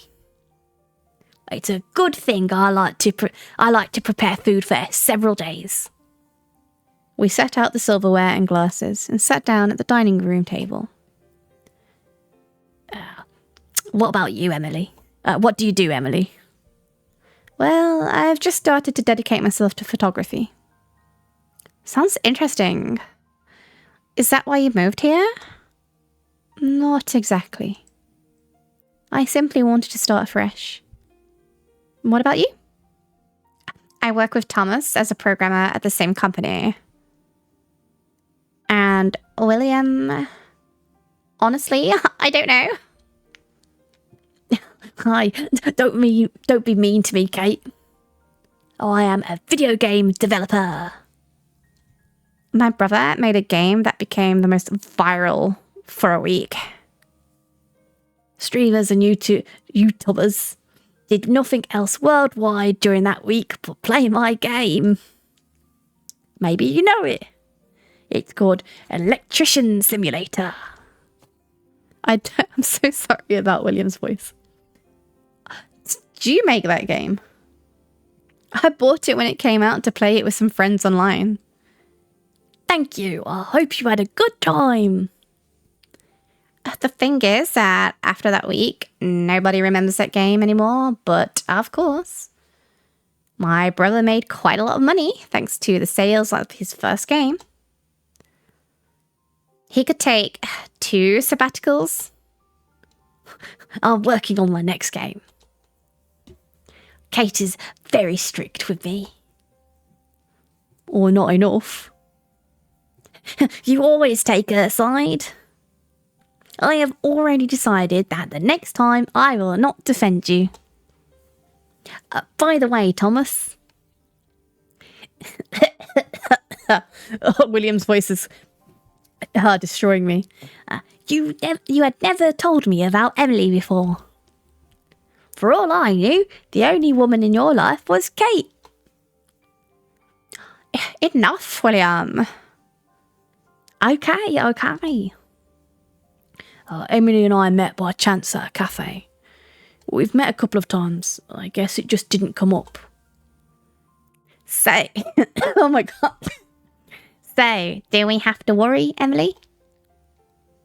What are your intentions with our Thomas? Emily smiled. I think it was the first time I saw such a relaxed and carefree smile since I met her. So far, my plans to flood his apartment have been dashed. But otherwise, I haven't thought about it yet. We all laughed, except for Kate. Since Emily had arrived, Kate had been extremely quiet. Possibly because she didn't feel entirely comfortable with Emily. And what's it like working with Thomas, Kate? Well, it's not like we're side by side for very long either. In the end, everyone works from home and we only talk a little through the work app. I thought you met her on Reddit, so did he get a new job as well? I thought you had a closer relationship at work. No, not so much. And are you adjusting to the city, Emily? When I arrived, I was a little lost. But I think I'm already settled in. And even more so now that I know Thomas is downstairs. I didn't know Emily well enough. What's more, it had always been just the two of us, and I didn't know what she was like in a more relaxed situation. But I admit that as I chatted with Kate, it looked like she was trying to provoke her somehow. Don't get your hopes up. Thomas, outside of programming and video games, is not that much help. A moment ago, he was avoiding a flood in the apartment below mine. Oh, it was just turning off a valve, Emily. It was no big deal. The important thing is that it was you, the one there to do it. I know what? The important thing is that it was you, the one there to do it. I did read it right. Don't you think? I guess. So, you've known each other your whole lives? No. A few years ago, we started chatting on Reddit, and little by little, we grew to trust each other. Okay, so they did meet on Reddit. And now?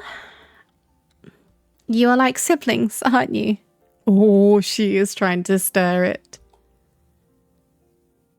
I can tell you really trust each other. Yes, I guess so. Kate? What's wrong with you? Nothing. I'm just a bit tired. And here was I, giving her the 3rd degree. How about a drink to get our spirits back up?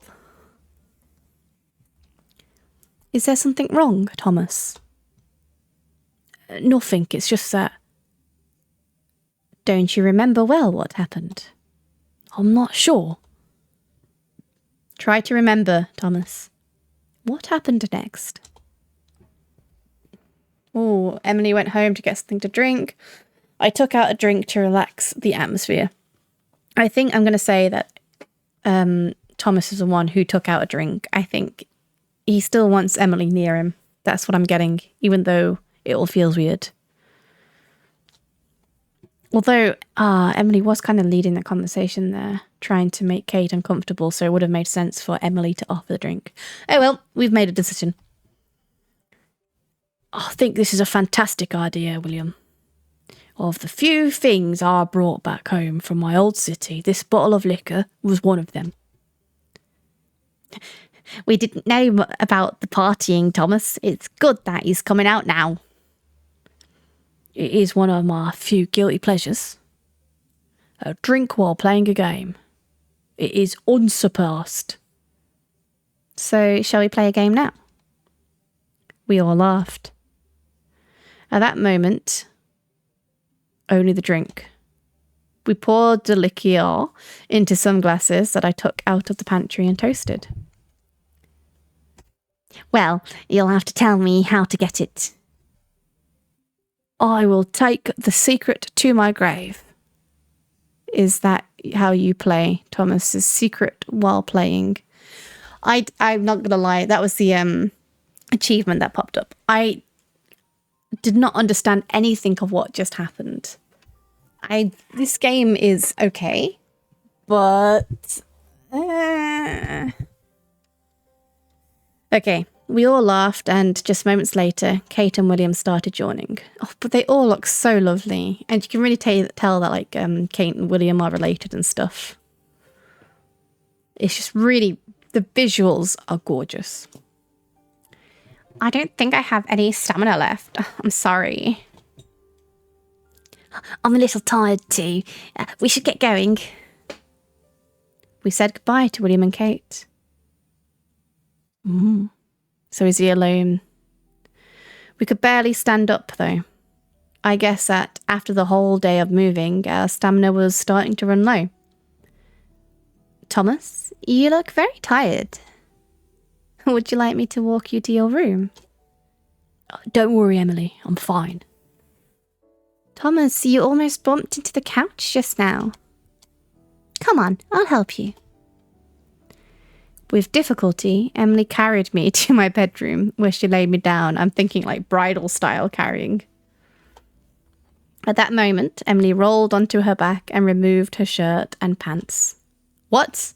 What? I couldn't believe what was happening. Neither can I.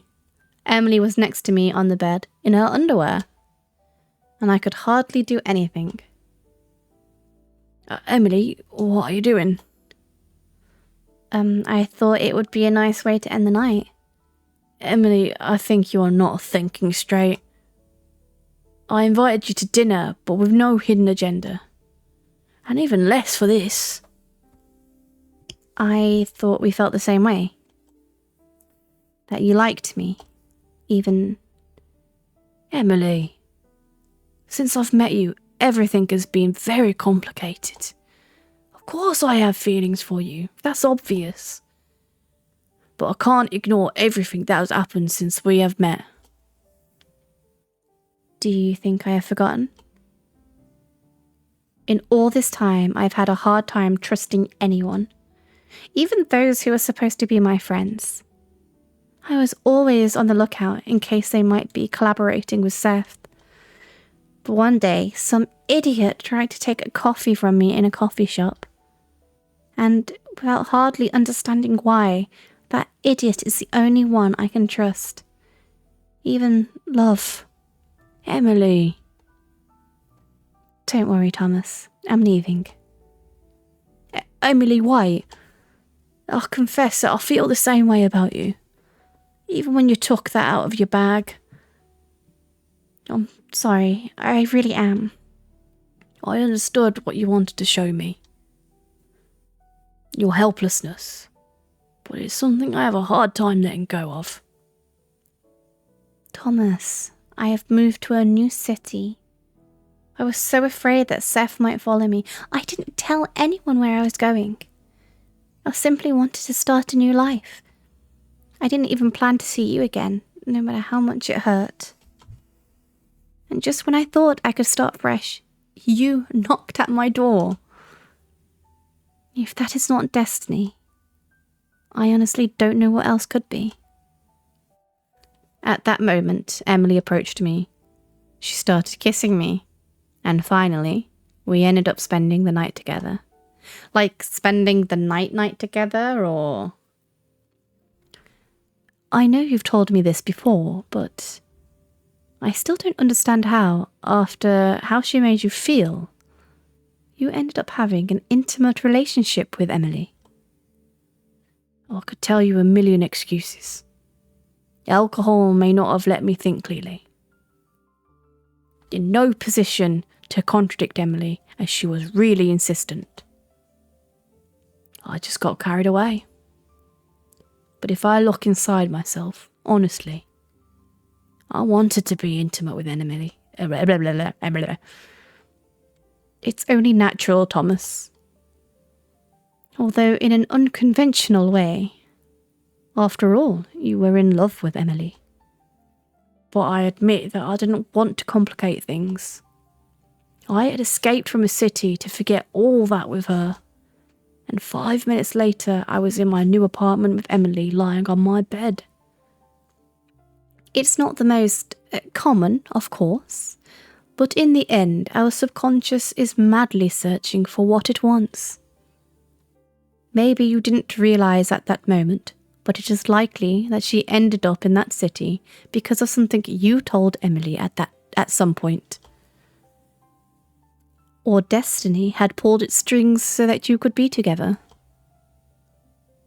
At that moment, it crossed my mind that maybe I had unconsciously gone after Emily.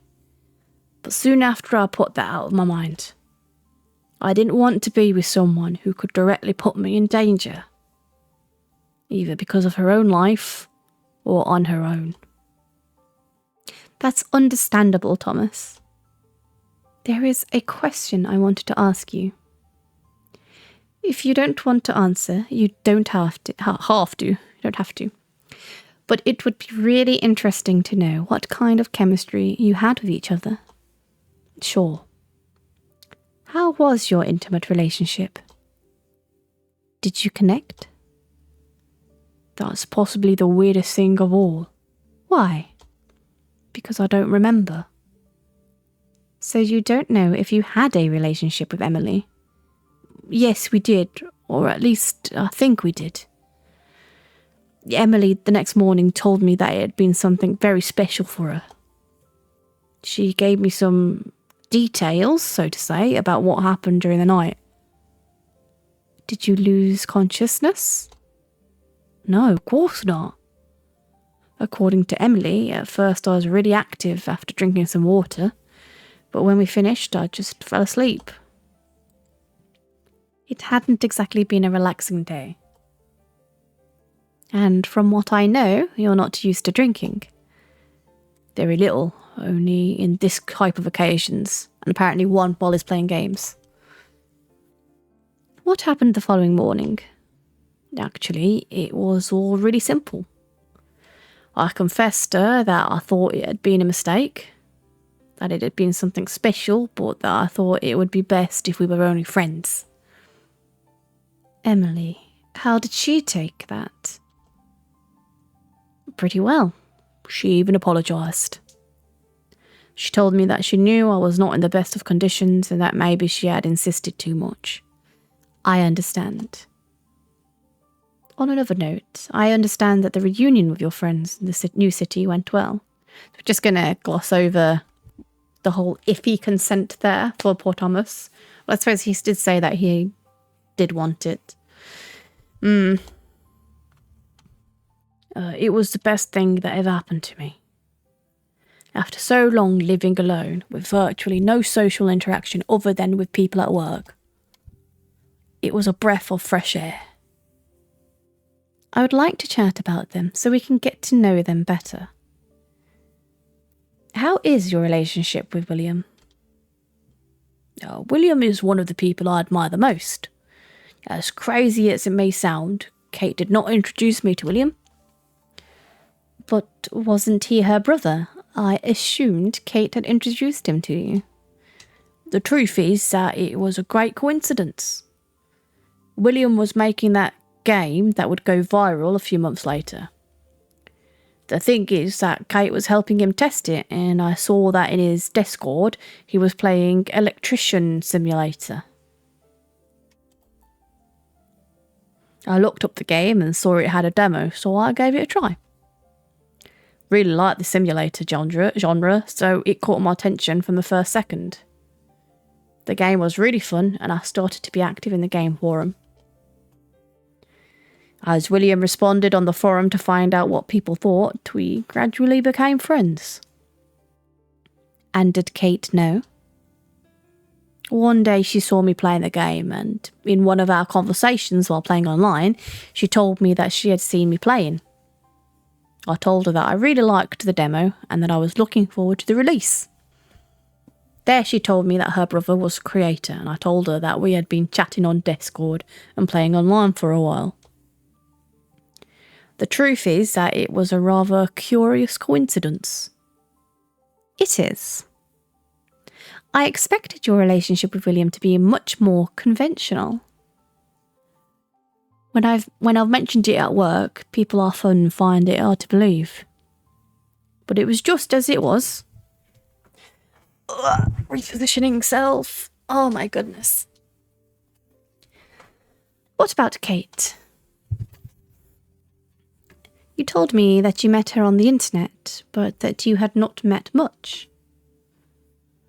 Talking about Kate is weird, as I often feel like I've forgotten a lot of things we've been through. So Thomas's memories have got to have been tampered with, right? As I told you, I don't exactly remember my feelings for her. Were you happy to see her during the move? Of course. After all, William and she were the reason I moved there. If I think about it coldly, I don't understand why I didn't do it before. What do you mean? There was nothing to tie me to the old city. Even work was not an impediment. Now that I think about it, I don't understand why I lived there for so long. Knowing that I was so close to living close to the people I cared about. We often analyse the past and fail to understand the decisions we made. It is part of life. Living and learning from what has happened to us. But, on second thought, I think I could have moved anywhere to be with Kate. Even if you weren't in love with her at the time? Yes, maybe. Speaking of Kate, it seemed that during dinner she wasn't too comfortable. When we were having dinner, Emily was a little direct with Kate. In which sense? She spoke on several occasions about the relationship she had with me, that she considered me someone she was very close to and those sort of things. Was she jealous? I don't know, honestly. Everything about Kate at this point in my life is very confusing and hard for me to remember. Kate may have wanted a deeper relationship with you, and Emily may have gotten it. It may not have sat entirely well with her. I guess that makes sense. I had never been with more people when I was with Emily. That made it easy for me to have conversations with her that I could hardly have had with anyone else. Didn't you usually talk to Kate on Discord? Yes, but it's not the same. Although I talked to her many times, we would talk about our day-to-day lives or what we were playing. Sometimes I think I remember we went further, but I don't think ever to the level I had with Emily. And with William? With William, I do remember being much more open. But with Kate, it's very confusing. And I don't quite understand why. Let's go back to dinner. I'm just going to take this moment to save because we haven't saved for a while. Let's go back to dinner. Was Kate very talkative? Until almost the end, she practically did not comment much. William was the centre of the party, as usual, and Emily did participate heavily in the conversation. He managed to integrate well with you. I'm guessing, I don't know why the pronouns have suddenly started going very wonky and wrong. I'm guessing the initial language of this game wasn't English and it's being translated. So I'll have to look into that and I'll give like a full review at some point. Yes, at least with William. But after Kate and Emily spoke more directly, the atmosphere was not as relaxed as before. Did you do anything to relax the atmosphere? Not at first. I'm having a hard time thinking clearly, but I didn't understand why Kate might have been upset. I may have never fully understood Kate. Even if she was your best friend? It may be. I understand that because of all that, William commented about having a drink at the end of dinner. As the atmosphere had become a bit heated, William tried to calm things down by suggesting it. I guess William quickly identified that his sister was not too comfortable. And so he tried to quickly change the subject. Under William's appearance, who looks like someone who only talks in jest, there is a really sensitive person. He is also very protective of his sister, so it is only natural that he would be so attentive. Likewise, you were pretty fast too. I guess so. While William was suggesting the idea, I was already thinking about whether I had unpacked the 2 or 3 bottles I had. I don't usually drink, but it's true that from time to time I pour myself a drink while I play. Well, that bottle came at the right time, I see. Totally. Fortunately, he managed to ease the atmosphere. Although we might have had a little too much to drink, since we ended up finishing it. And it was the accumulation of a day that had been very long. With the move, it's normal that you didn't finish very late. I would be lying to you if I didn't tell you that before dinner I was already ready for bed. And William and Kate, they gave their all to help me. So, except for Emily, we were pretty tired from all the hustle and bustle. Did you rest the next day? Initially, yes, but in the morning after Emily left my apartment, Kate called me. She asked me if I wanted the three of us to spend the day together, since after this reunion, I sensed that it might have affected me. Kate knew much of what happened, I told you, and thought it would be good to get out and clear my head. Where did you go? There was a retro arcade in the centre of the town, and they wanted to show it to me. That was the day you returned home with Kate. Isn't that right, Thomas? Yes, that's right. Tell me, what happened that day, Thomas? And explain to me how you found Emily inside your house that day. Ooh. I still think she's a stalker. Absolutely.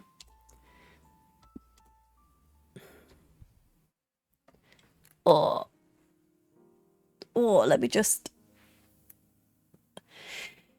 get comfortable.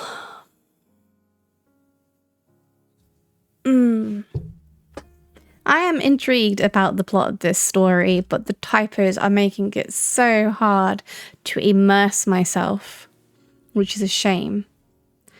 Anyway, Emily had just left my apartment. Although she left in a friendly way, you could sense some tension between us, and even more so as I couldn't even remember anything that had happened between us. I appreciated Kate's call, timely as always, to take my mind off the previous day's hustle and bustle. We had arranged to meet at a coffee shop next to my apartment. They knew I was passionate about coffee and told me they knew of an amazing coffee shop nearby. To my surprise, it was the same one I used to go to in my old town. I didn't know if it was a franchise. Call it destiny, I guess. Oh, look, reusing the background. Hey, Thomas. We are here. Hi, guys. Did you have a good night? Yesterday you were exhausted after dinner. During dinner, I still had strength, but in the end, my body could not take it anymore. And you weren't the one who made the most effort during the move. Right, Thomas? He supported us with his incredible presence.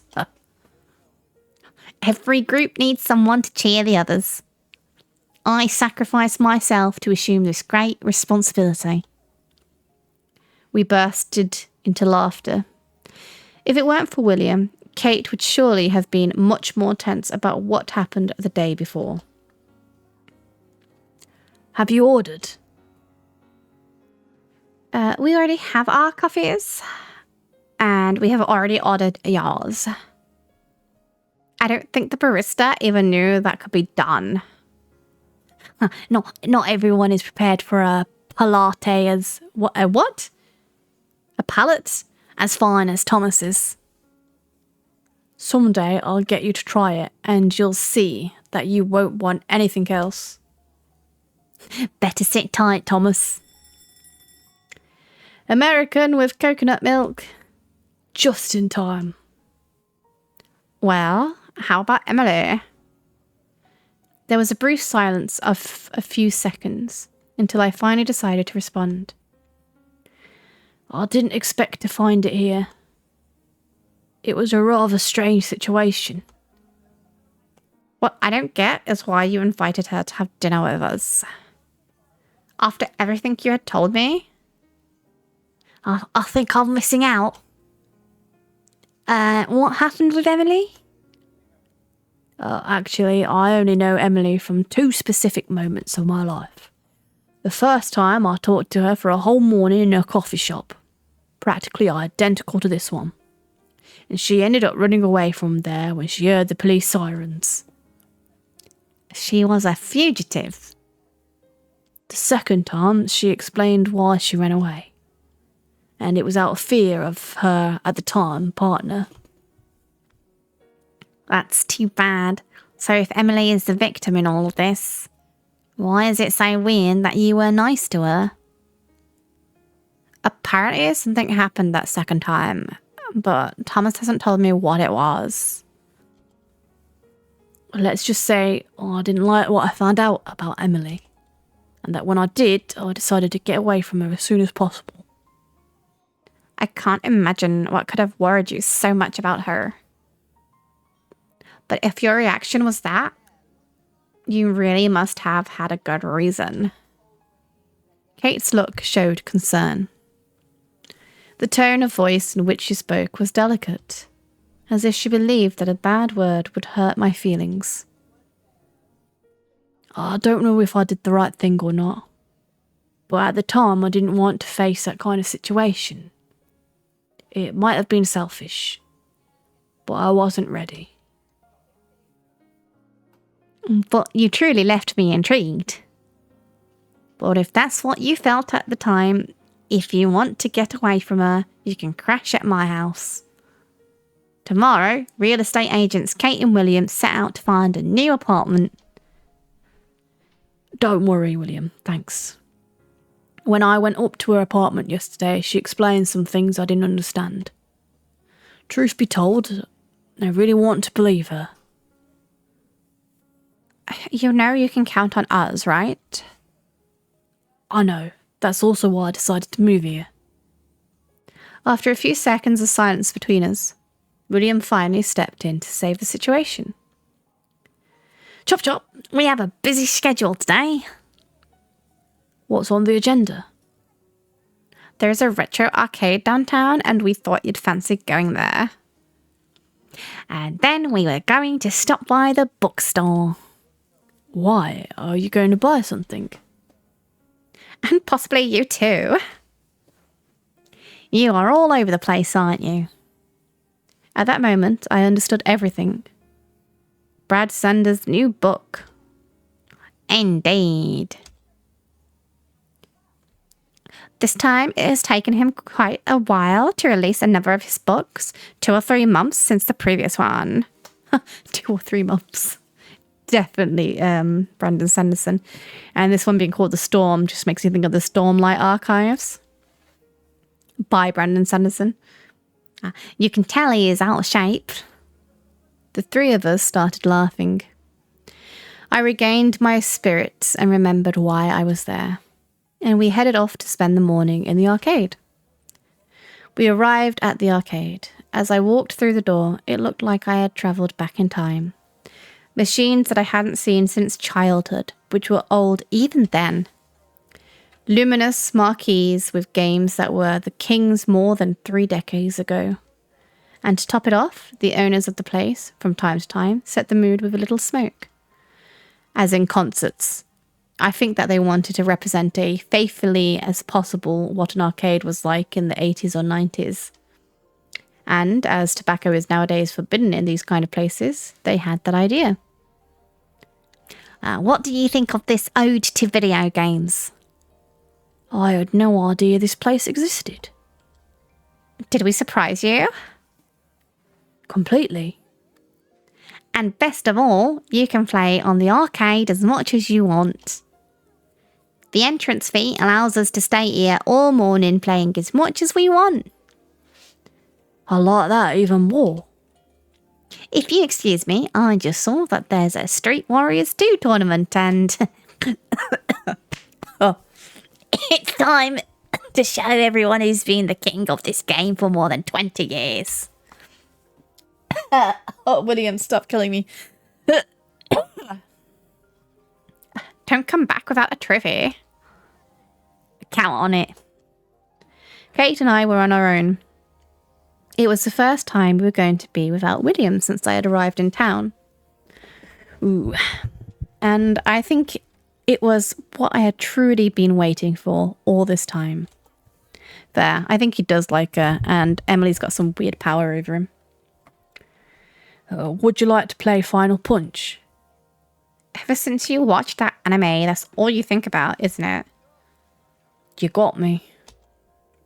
Let's go. We started playing, and it wasn't too long before I decided to ask Kate about Emily. Okay, what was going on with you yesterday at dinner? I don't understand, Thomas. What are you talking about? When you were talking to Emily, you seemed really uncomfortable. I would even say that you got annoyed with her. You could tell Kate was not at her ease. She was constantly looking at the ground, as if the answer had fallen there from her brain. A few seconds later, she began to speak. As Emily talked about you, I realized that you two felt something for each other. She spoke of you with affection, even love. I had never thought that there was something so deep between you. And even less knowing that you had met only twice. It is difficult to explain, but would that bother you? The possibility of us being together? Thomas, you really don't know? Haven't you realized? I like you, Thomas. Like you. I like you very much. Kate. You don't have to say anything, really. When I met you, I just saw you as a friend. Little by little, my feelings have changed until I knew that I wanted to be with you. Up until yesterday, I thought that somehow you might feel the same way about me. I'd be lying if I told you I have no feelings for Emily, or that she didn't confess her feelings. Do you love her? I don't know. I left the city precisely to leave her behind, so I wouldn't be dragged into a life I knew I didn't want, and also to be closer to the two of you, to be with you. At that moment, even though I knew it could hurt her, I decided to tell her what had happened the night before with Emily.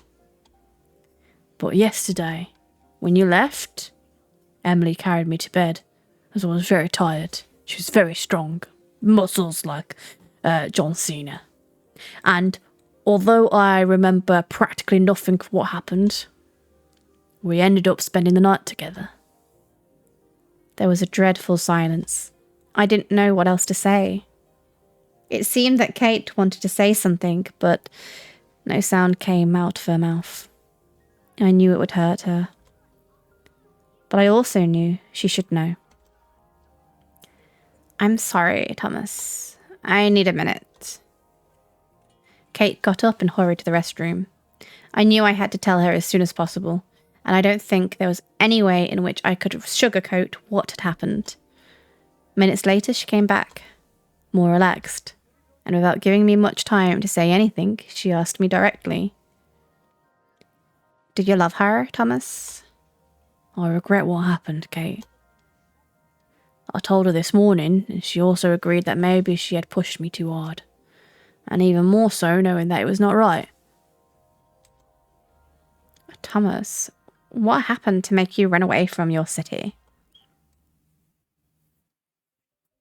Thomas? Yeah, sorry. I zoned out for a second. Don't worry. What did you tell Kate?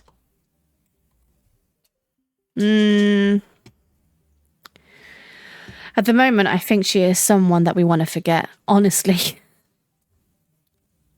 It's complicated. You don't have to tell me. I simply want to understand you, Thomas. I met Emily because of a mix-up. You know that. But I admit that on the day, there were certain things that were strange to me, as if she knew exactly what to say to get me more and more interested in her. In addition, some things happened that were not quite normal. like when she suddenly left or some attitude she had during the conversation. But the second day I saw her, I decided I had to stay away from her, no matter how much I liked her. What happened? Emily pulled a gun on me in a coffee shop. What do you mean? Emily had a gun on her and pulled it out to shoot you in front of everyone? It was late and Emily was telling me what had happened with her ex-boyfriend.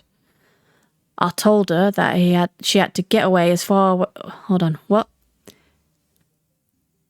I told her that she had to get as far away from him as possible, even from her own work.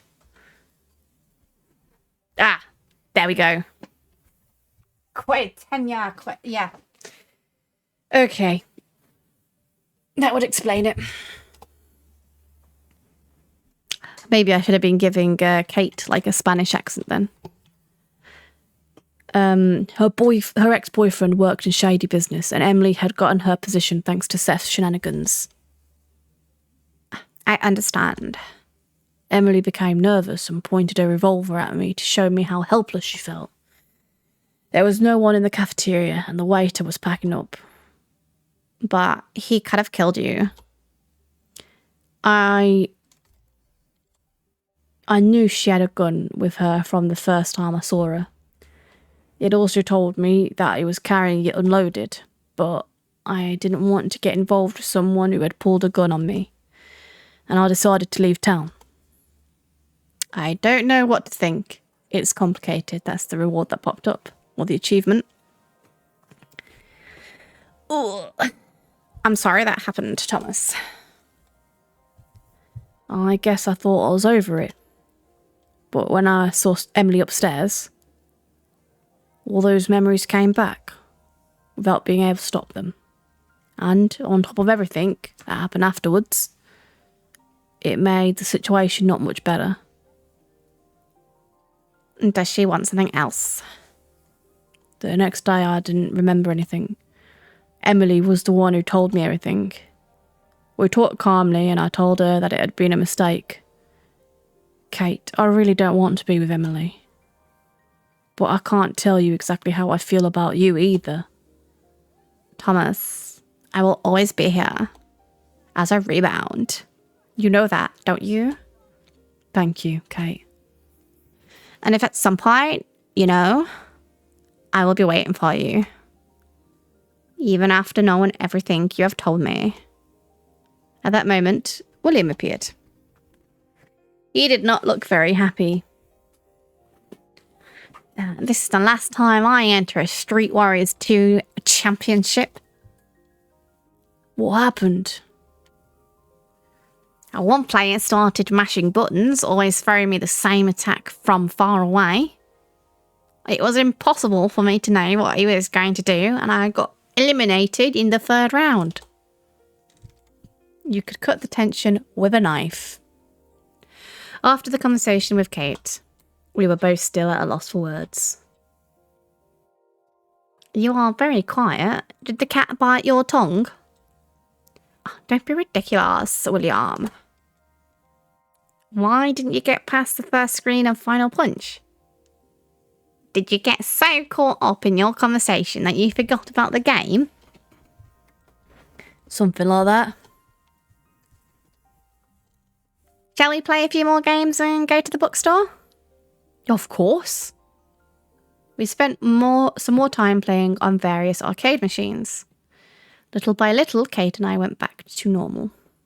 But inside, I was really confused. I mean, I am too after Kate spat out that whole sentence in another language.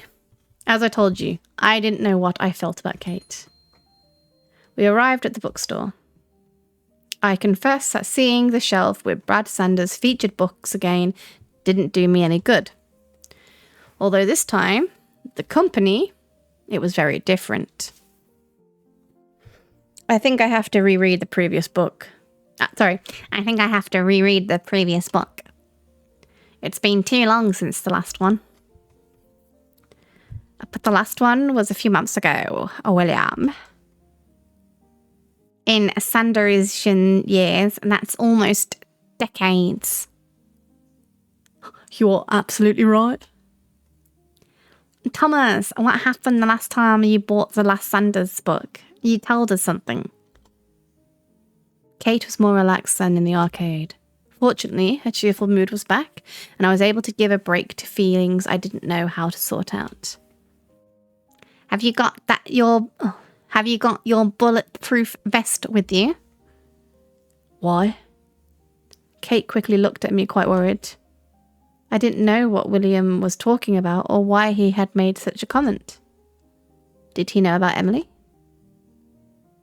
Didn't someone get shot outside the bookstore where you bought Sanders' last book? Yes, kind of. I was having a drink at a cafe when a guy who had just bought the book was shot pretty close. Oh, you hadn't told me anything. I didn't want to worry you. I know how you feel about these things. And I don't worry about you. You are already emotionless, William. That is true. We bought the books, and at that moment, everything came to mind. Last 48 hours had been incredibly intense, and I suddenly started to feel really weak. Thomas, are you okay? You don't look so good, buddy. I've been better, that's true. I think that I'm just a bit dizzy. A move, reunions, a day out. I can't think of a reason. Would you like us to walk you home? No, it's not necessary. I can go alone. I'm really close. I'd feel better if I got you home. Oh, thank you, Kate. I appreciate it. I'll call you a cab so you can go to Thomas's, okay? I'd go with you, but I have a meeting in an hour with a publisher for my next game. Why didn't you say something earlier? I didn't want to jinx it, but I don't want you to think that I would leave a friend on his last breath. You're the best at making excuses, William. That's my style. We arrived at my apartment a bit later. How long have we been playing this for now? My goodness. William had called a cab and we crossed town within minutes. Oh, thank you, Kate. I think I can go on my own. Thomas, I didn't go across town not to make sure you're okay. We went into my apartment. Everything was quiet and little by little I was feeling better. I'm going to prepare you a calming tea so you can relax and rest for a while. Thanks, Kate. I guess it wasn't easy to tell me all of that. And I understand that's why you're like this. I'm sorry I made you remember all that.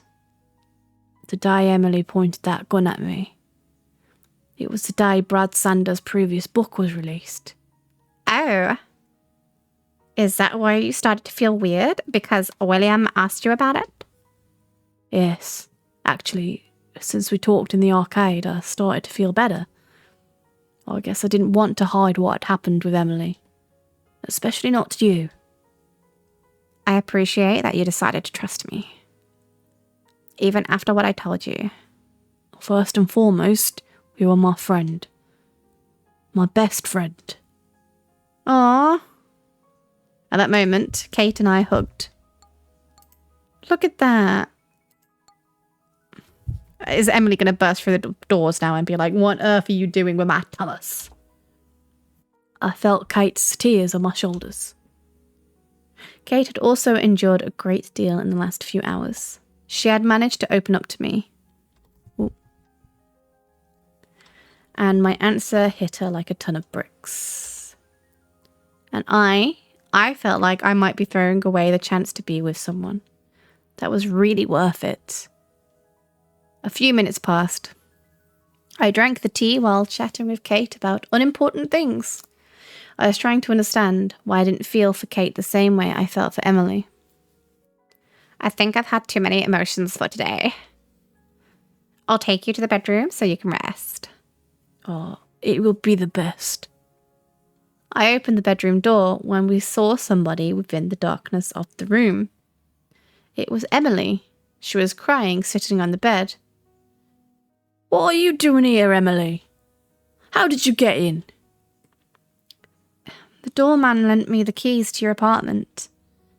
When he saw me leaving your apartment, I told him that I was your girlfriend and that I had left something there. But what are you doing here? It's because of Seth. He knows I live here. In that instant, my whole world fell apart. I had fled from my old city because of that. Because I didn't want to be part of it. And it had hit me full on.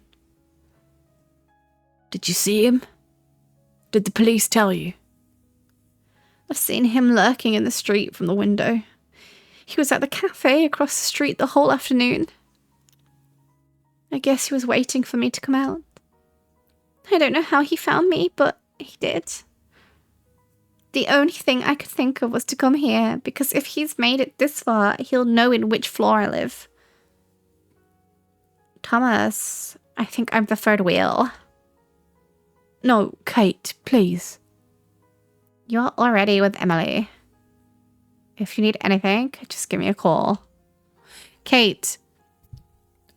Thomas just told you that, I guess she's going through a lot of emotions, but I just don't think it would be safe for Kate to leave in that situation. I would want to stay and make sure my friend was actually safe. I walked Kate out of the apartment. Kate's face was slowly returning to the same expression she had during the morning in the arcade. Kate, are you okay? Yes. I was simply surprised. Nothing else. I didn't expect Emily to be in the room. Least of all for those reasons. But do you have to be the one to help her? Getting into danger like that? I am the only person she knows in town. Kate, we will call the police. We'll see what they can do. Thomas, if you think that's what you have to do, just be careful. That's for sure. We'll talk tomorrow, okay? Of course. Fair enough. I mean, that's probably the best thing to do. I rushed back inside and Emily was still sitting on the bed. You could see on her face that she was terrified. She had fled the city precisely to avoid this. And now she had her greatest fear waiting outside her apartment. What exactly happened? I don't know, Thomas. I just saw him through the window and... Calm down, Emily. I don't understand a word. Start from the beginning. What happened when you left my apartment this morning? You know that I only go out to do the shopping or for some occasional photo shoot that I've been hired for. Yesterday I got a request for a photo shoot from a guy and he wanted to meet a couple of blocks away this morning. When I left your apartment, I went to mine to get ready for the photo shoot. When I had everything ready, I made myself coffee to relax before leaving. I looked out the window and there he was. He was walking down the street as if looking for something. Looking for me. I cancelled the photo shoot and pulled the curtains in the apartment so no one could see me. He found me, Thomas. Do you think he was the one who hired you? Maybe. I'm not sure. I have set the vacation mode in the photo app so I can no longer be commissioned for photo shoots. I don't know what to do, Thomas. Did you call the police? I called the agent who'd been helping me in our old city. She told me not to leave the house and to try to be with someone at all times. She also told me that she would talk to her contact and let me know if they were able to to locate him. Blah, blah, blah, blah, blah. Forget the grammar being awful in this game. My speech is just awful. Oh, sorry. Truth be told, Emily, I don't know what to tell you. Can I ask you a favour, Thomas? Of course. I'm afraid of I'm afraid Seth finds out where I live and one day shows up at my apartment door. I know what I'm going to ask you may not be the best of ideas, especially after what happened between us, but can I come and live with you for a while? Thomas? It's the first time I hear about Emily and you living together. It's not a time that I feel like remembering too much. Especially as this is the starting point of everything. This is why I came here. I understand, Thomas. When Emily asked to live with me, I didn't know what to say. On the one hand, I knew I didn't want Emily in my life. Emily is that person who you love, but at the same time, you are certain that you don't want in your life at all. But I had no choice. Besides, Emily was not to blame for what was happening to her. Just the opposite. She was the victim. I guess, yeah. You're not so sure, are you? Do you think Seth should find her? No, of course not. Well, I don't know. It is true that everything is really confusing. And maybe if he had found her earlier, nothing would have ended the way it did. I get it, Thomas. But we'll get to that later. Go on. She ended up living with me. Emily talked to her landlord and told him that she was going to be gone for a few months, but she would keep paying rent. Why did she do that? Wasn't it better to leave the apartment, or just not say anything to him? Emily suspected that Seth could be in contact with the landlord, or people close to him, so she wanted to check if Seth disappeared when he found out. Kind of far-fetched. It also crossed my mind for a moment, but I didn't give it a second thought. I went up to her apartment to get her things, and she settled into the room I used to work for. It's late. Maybe this is a good moment to actually hydrate.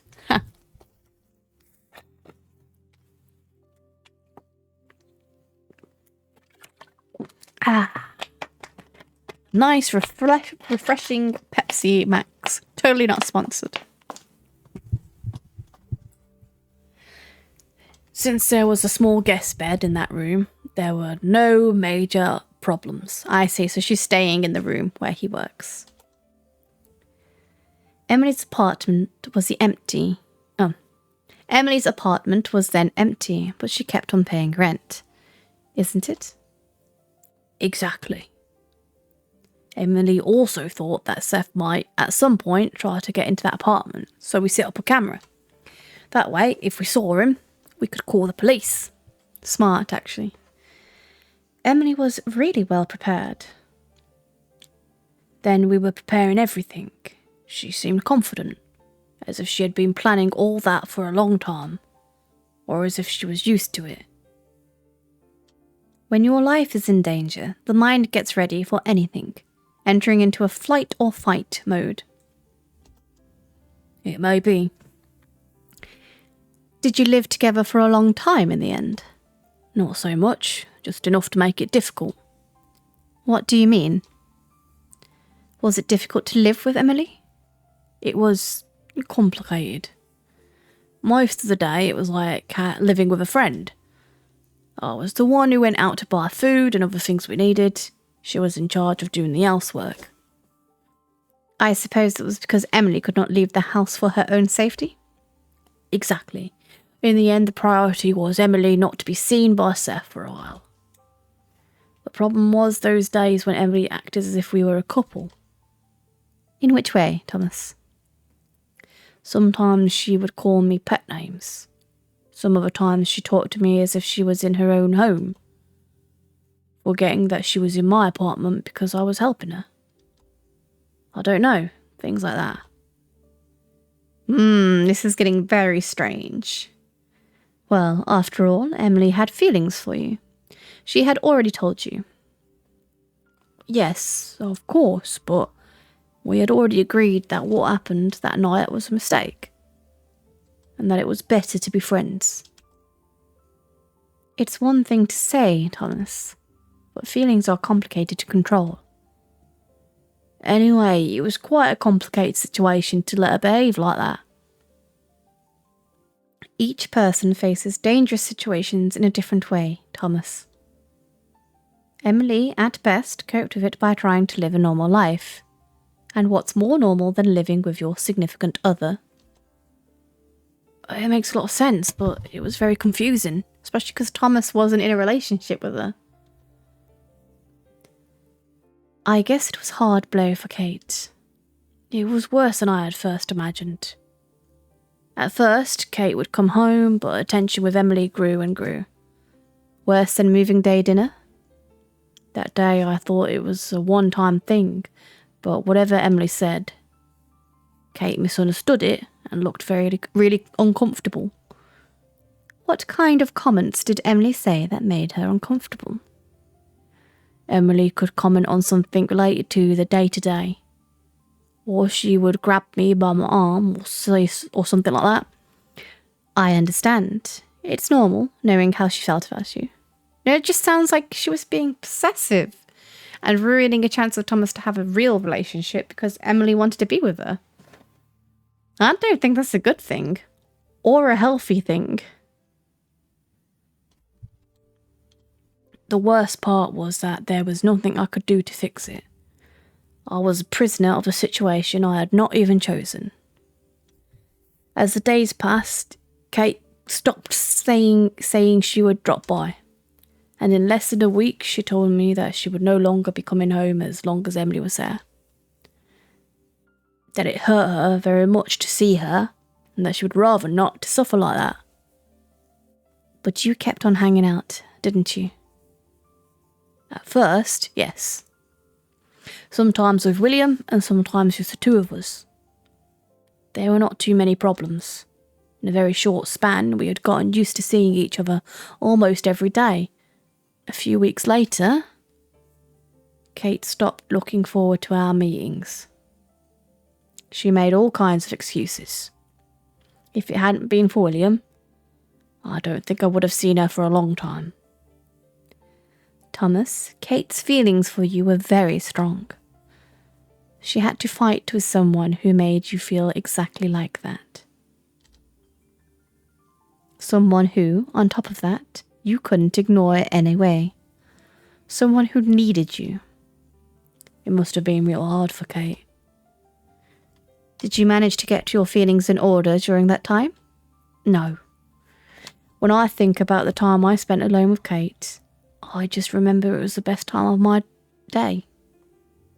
We chatted about video games, movies, and the books we were reading. Every day that we spent together, I realised that Kate had things that I only thought I had seen in Emily. What did you discover that you hadn't seen in Kate before? The feeling that we truly seemed to always think alike. It may sound silly, but it seemed that when I started a sentence, she could have finished it exactly as I imagined it. It's something very similar to what you had told me you saw in Emily. You hadn't discovered it until now? I guess distance keeps you from discovering things that, when you're physically with someone, you pick up on in a second. So how did you feel about Kate at that time? It was... Kate, for me, I do not know. As much as I think about her, I just think she was my friend. Maybe more. But I cannot figure my feelings for Kate. When you were at the arcade machines, Kate decided to be honest with you. Do you think you were honest with her? I think so. When Kate opened up her feelings to me like that, I knew I couldn't keep my history with Emily from her. Are you talking about the gun, Thomas? Yes. I didn't want to relive that situation all over again. But I felt that I had to be honest with Kate, tell her the truth. And I wanted her to know that Emily, even if I had feelings for her, was not the person I wanted to spend the rest of my life with. And who is this person, Thomas? Who would you want to spend the rest of your life with?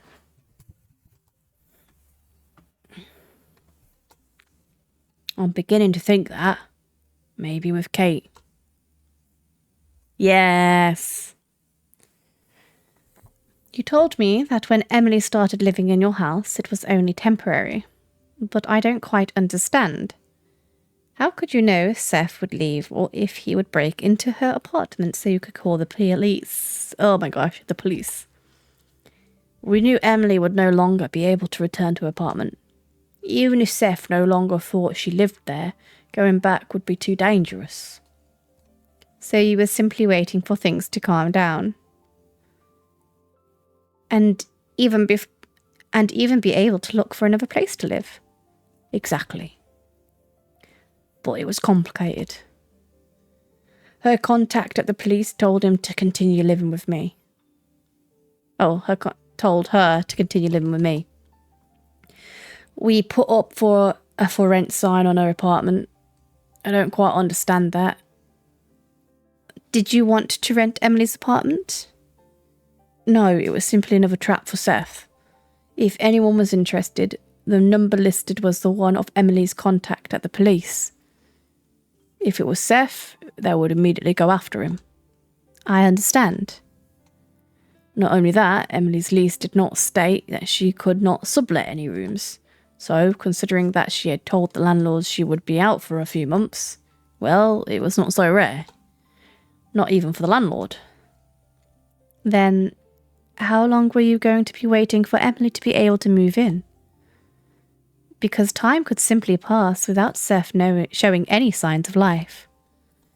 At first, I didn't think about that. But as time went by, I began to realise that this could go on forever. And considering how it was affecting my friendships, well, I was worried that we wouldn't see a time when Emily would take the step to move to another department.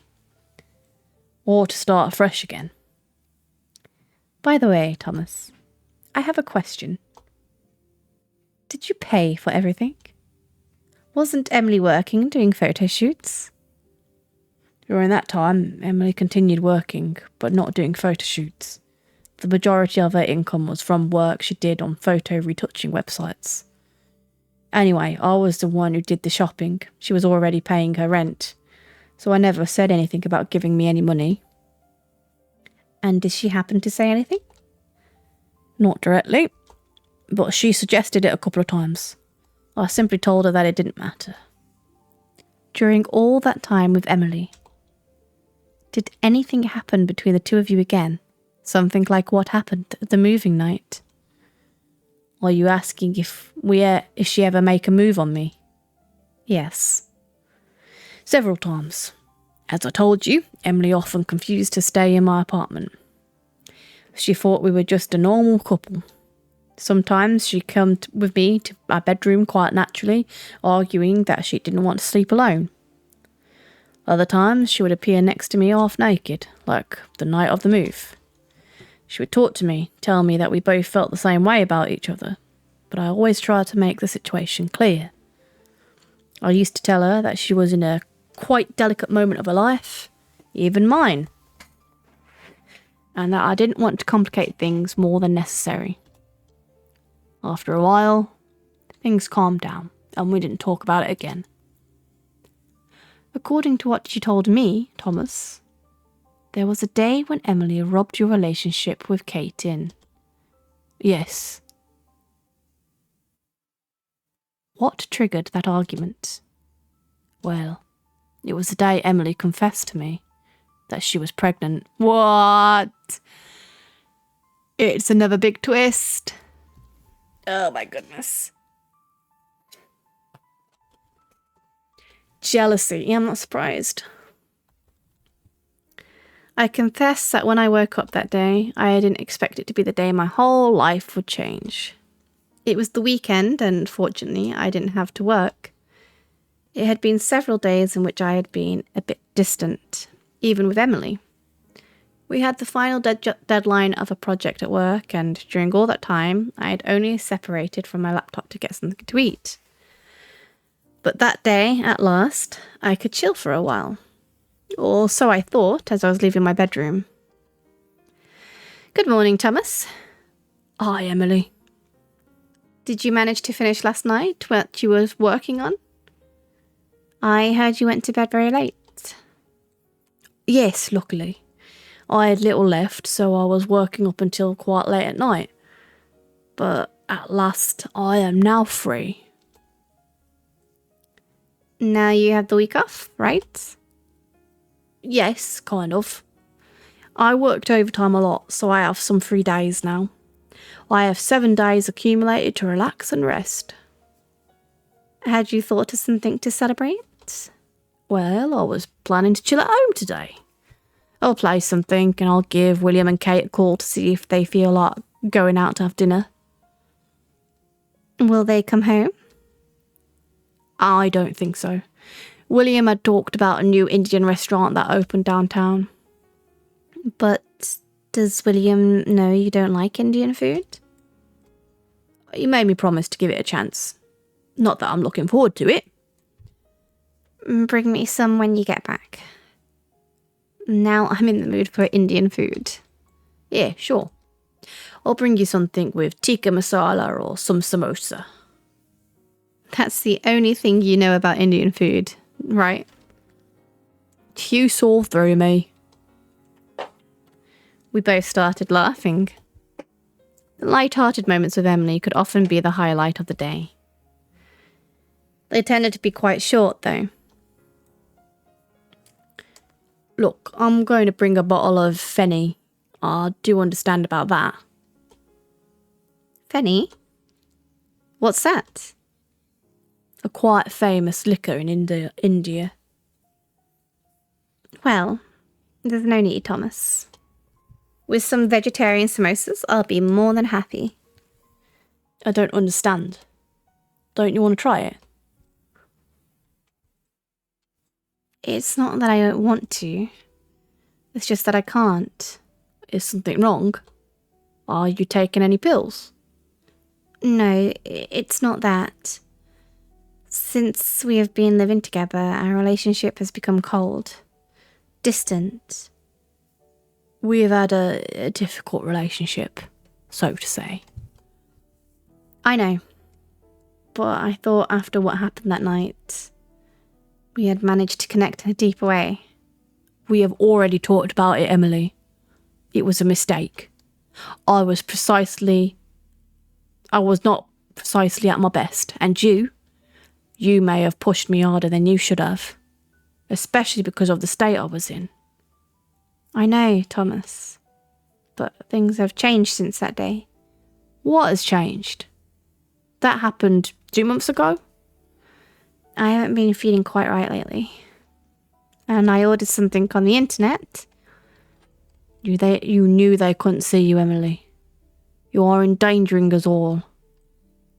I took safety measures. They left the parcel at the door and I did not open the door until the courier left. But what did you order? You could have asked me to buy it for you. It was this, Thomas. At that moment, I was shocked. It was a pregnancy test. It looks like the meme one. A little bit, anyway. Oh. I couldn't believe what I was seeing. Emily, what is this? It's a pregnancy test. I'm pregnant. And you? You're the father. I had to sit down immediately. Even today, I don't know if I got over all that.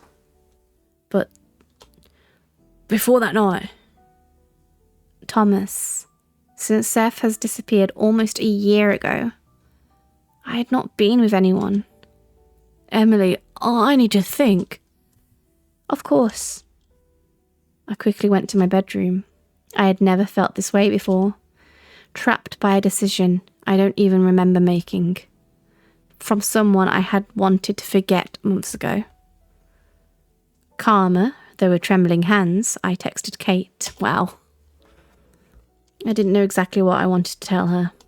He's using WhatsApp though. Nor if I really wanted to tell her. So I simply texted her. Hello? I left my cell phone on the bed, but a few minutes later I got a text from Kate. Hello, Thomas. Is there something wrong? I just wanted to talk to you.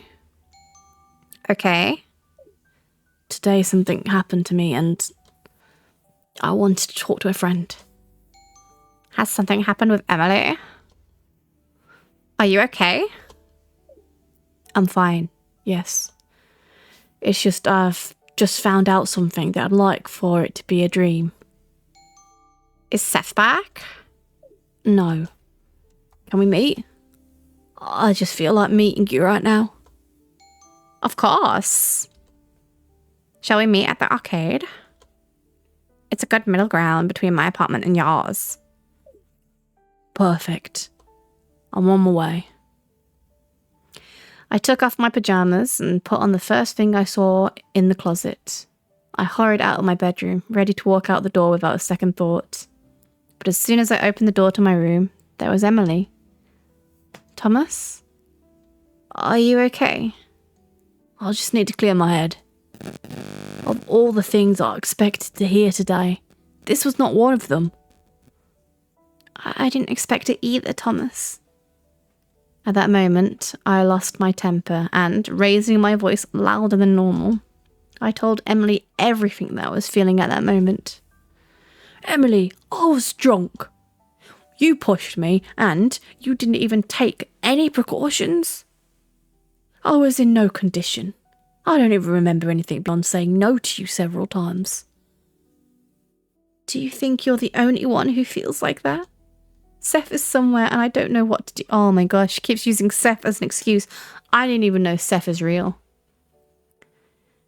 I'm not even in my apartment. And every day that goes by, I feel like I burden to you.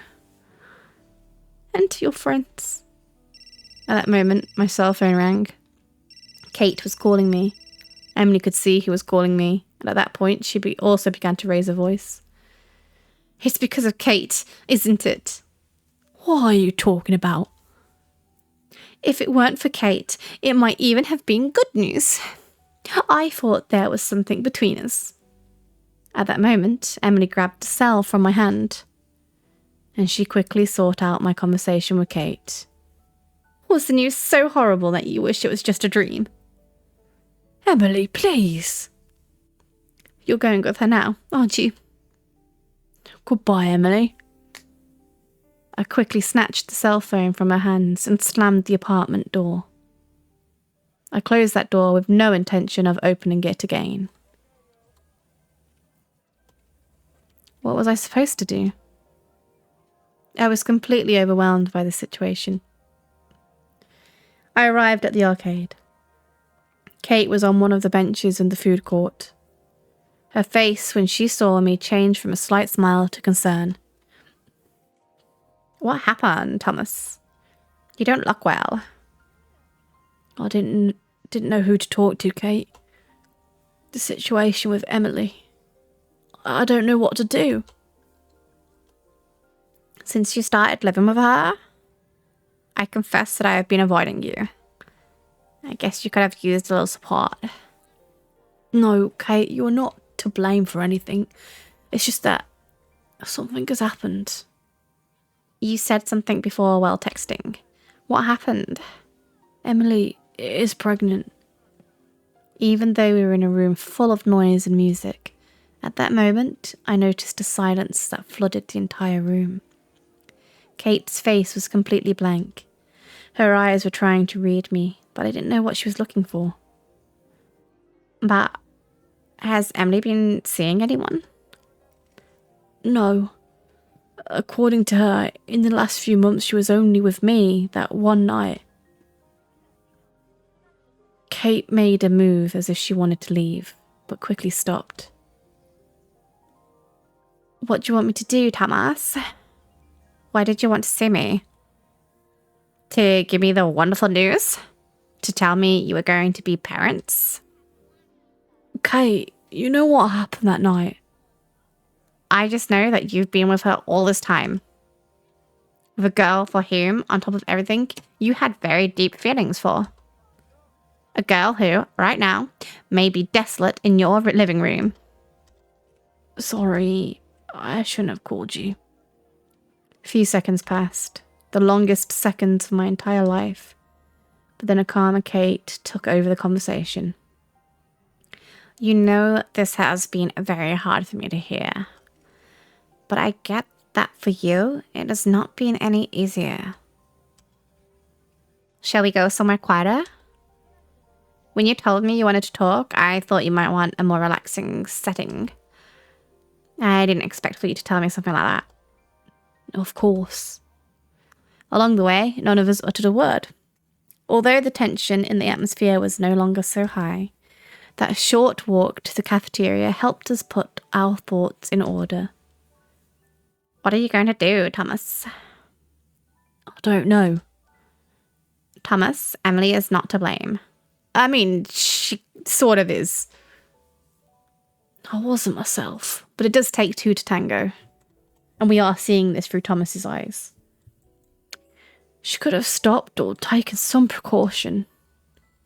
And not to find ourselves in this situation. You don't know what really happened that night. Which makes it really not good. Not good. You don't remember it well. And Emily has always said that it was a sweet moment between the two of you. I'm avoiding my share of responsibility on all this, aren't I? I'm not judging you, Thomas.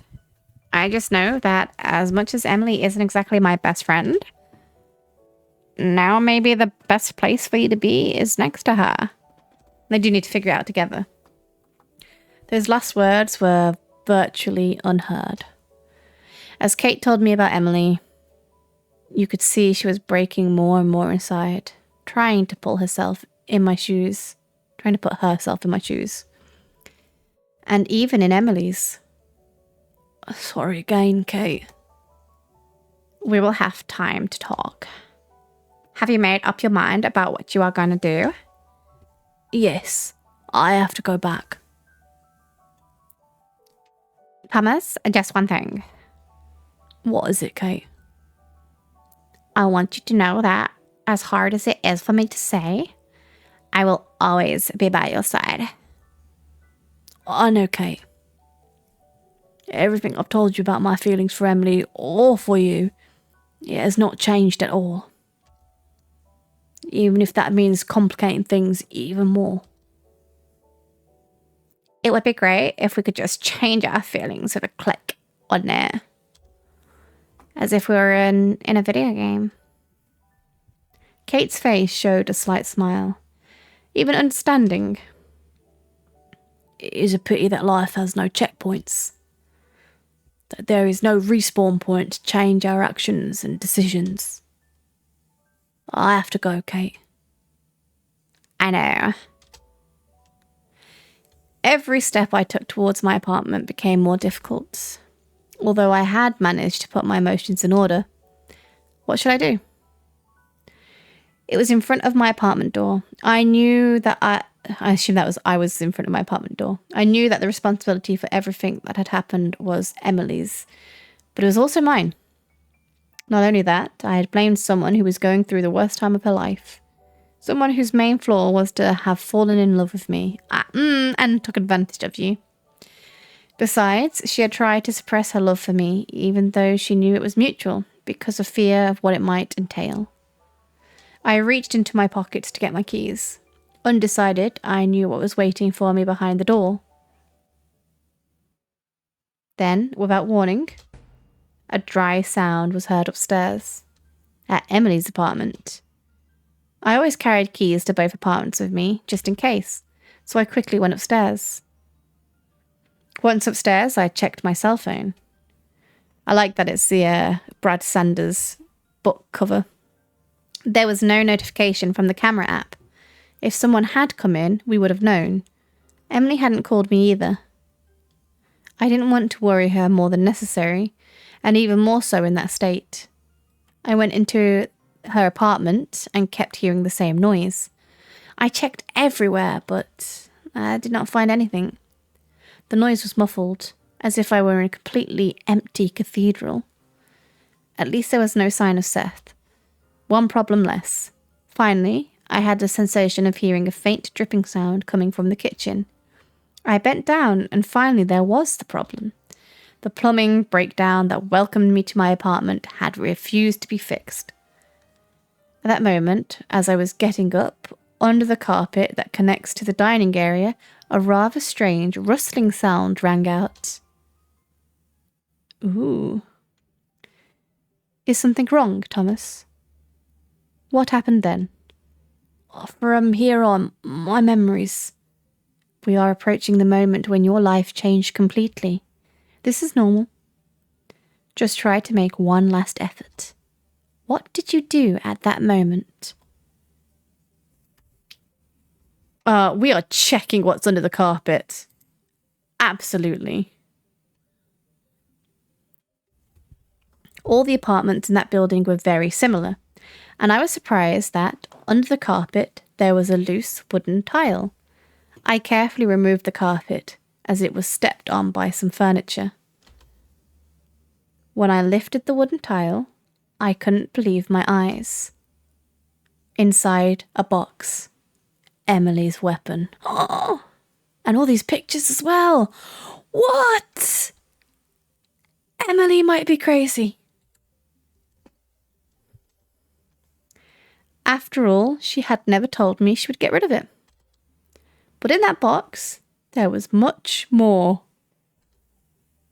A passport in the name of a certain Emma, different photos of me, which I didn't remember having taken. Whoa!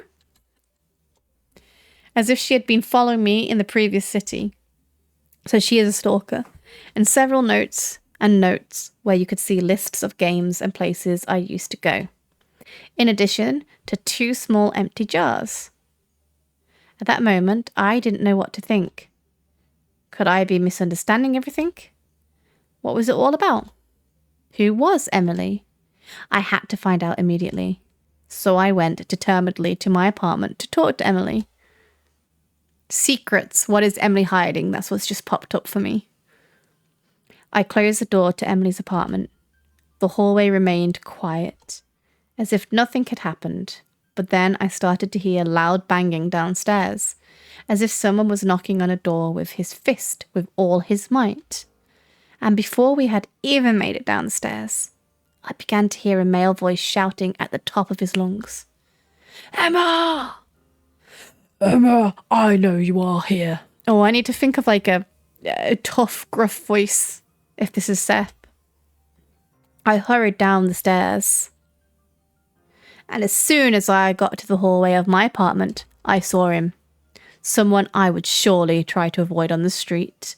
No, I can't do a manly voice. Tall, strong. What was he doing in my house? Who was Emma? Well, we just saw the passport.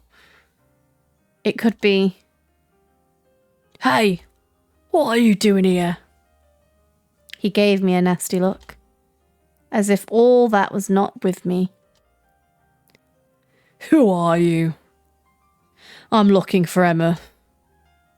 This is my house and no Emma lives here. His expression began to change radically, as if his fury did not fit inside him. What do you mean there is no Emma here? I saw her through a window a few minutes ago. Are you in cahoots with her? Are you protecting her? I am not in cahoots with anyone. I don't know who this Emma is either. At that moment, anger took over me and, in a direct way, I asked him. Besides, the one who should be asking the questions is me. This is my apartment. Who are you? Who am I? Why do you care? At that moment, I knew. Seth had found Emily. Bum bum bum bum. So, that's how you met Seth? Yes. You were always very vague in telling me what happened that day. Now everything starts making sense. My memories here are blurry. That's why it's so hard for me to try and tell you what happened. Why was Seth yelling Emma? Up until now, I had not been able to understand that. Who was Emma?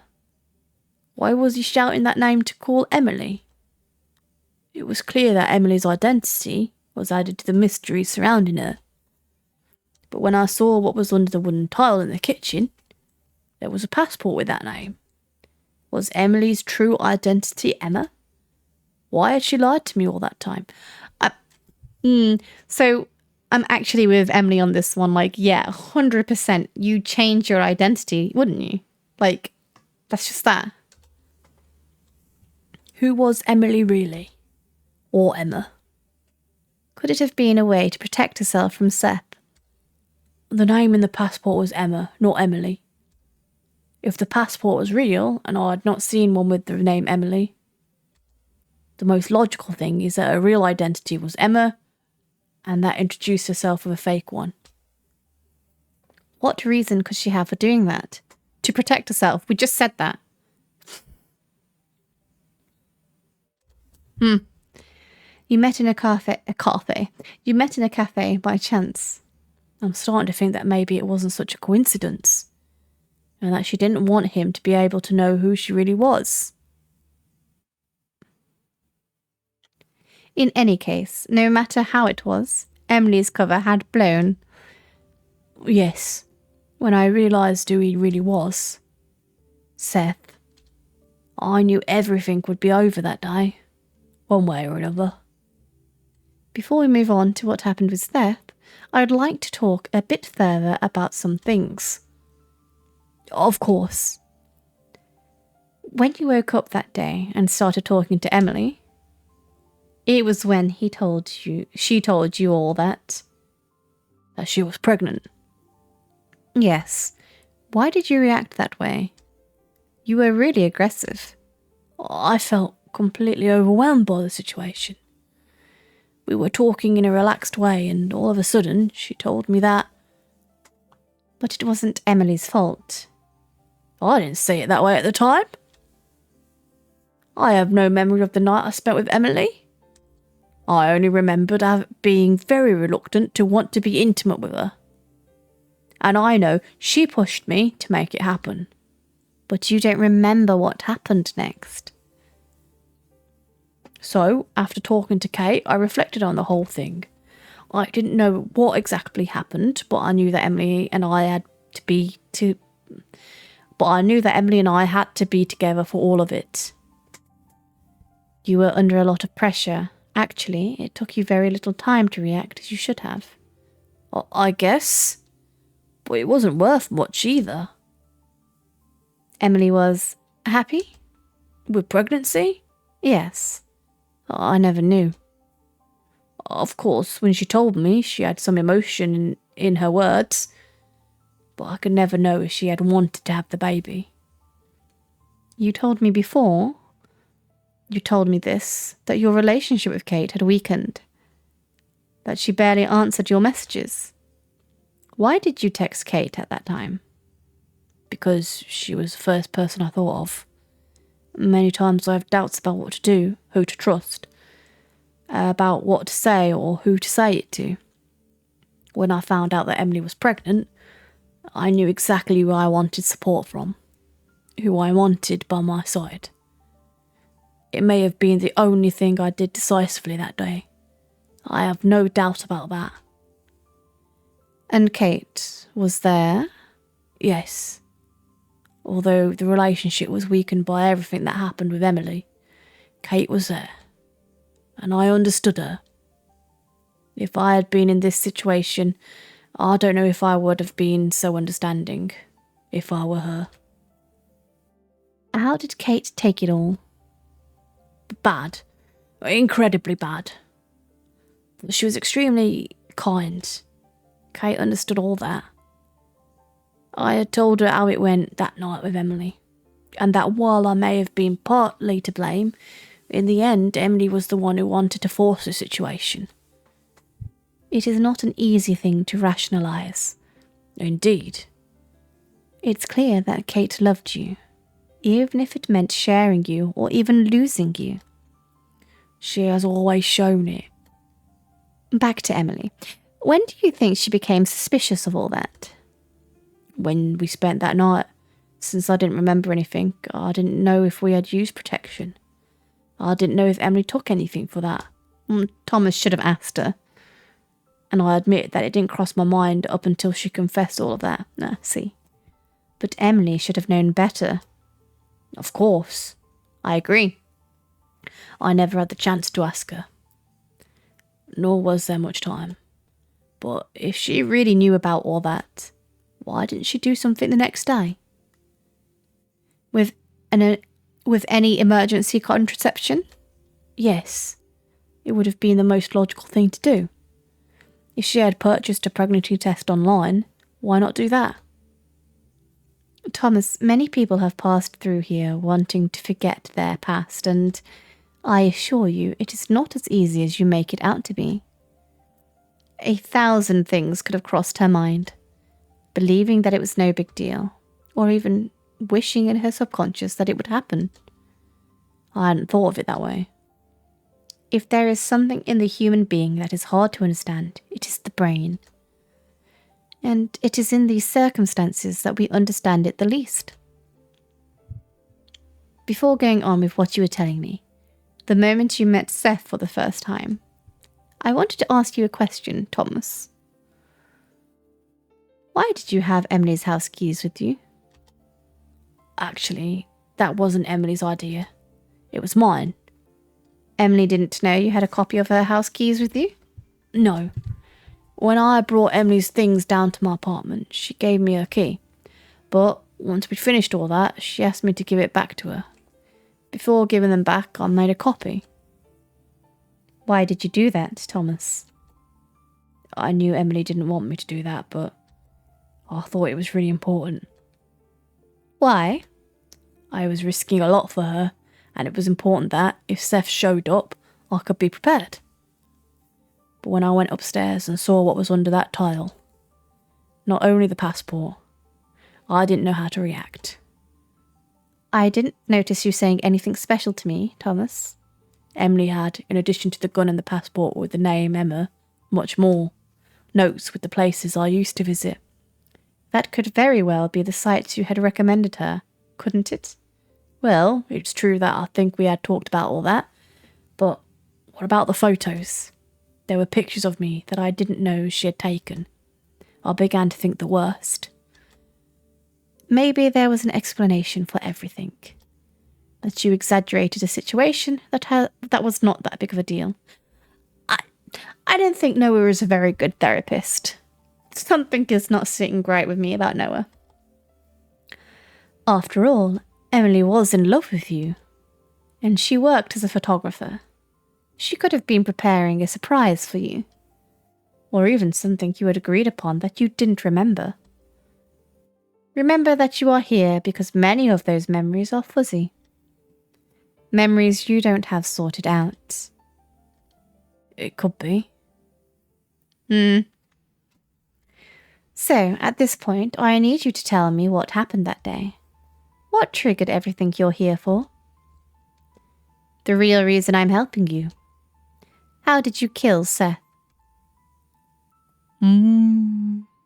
Chapter 6. The Incident.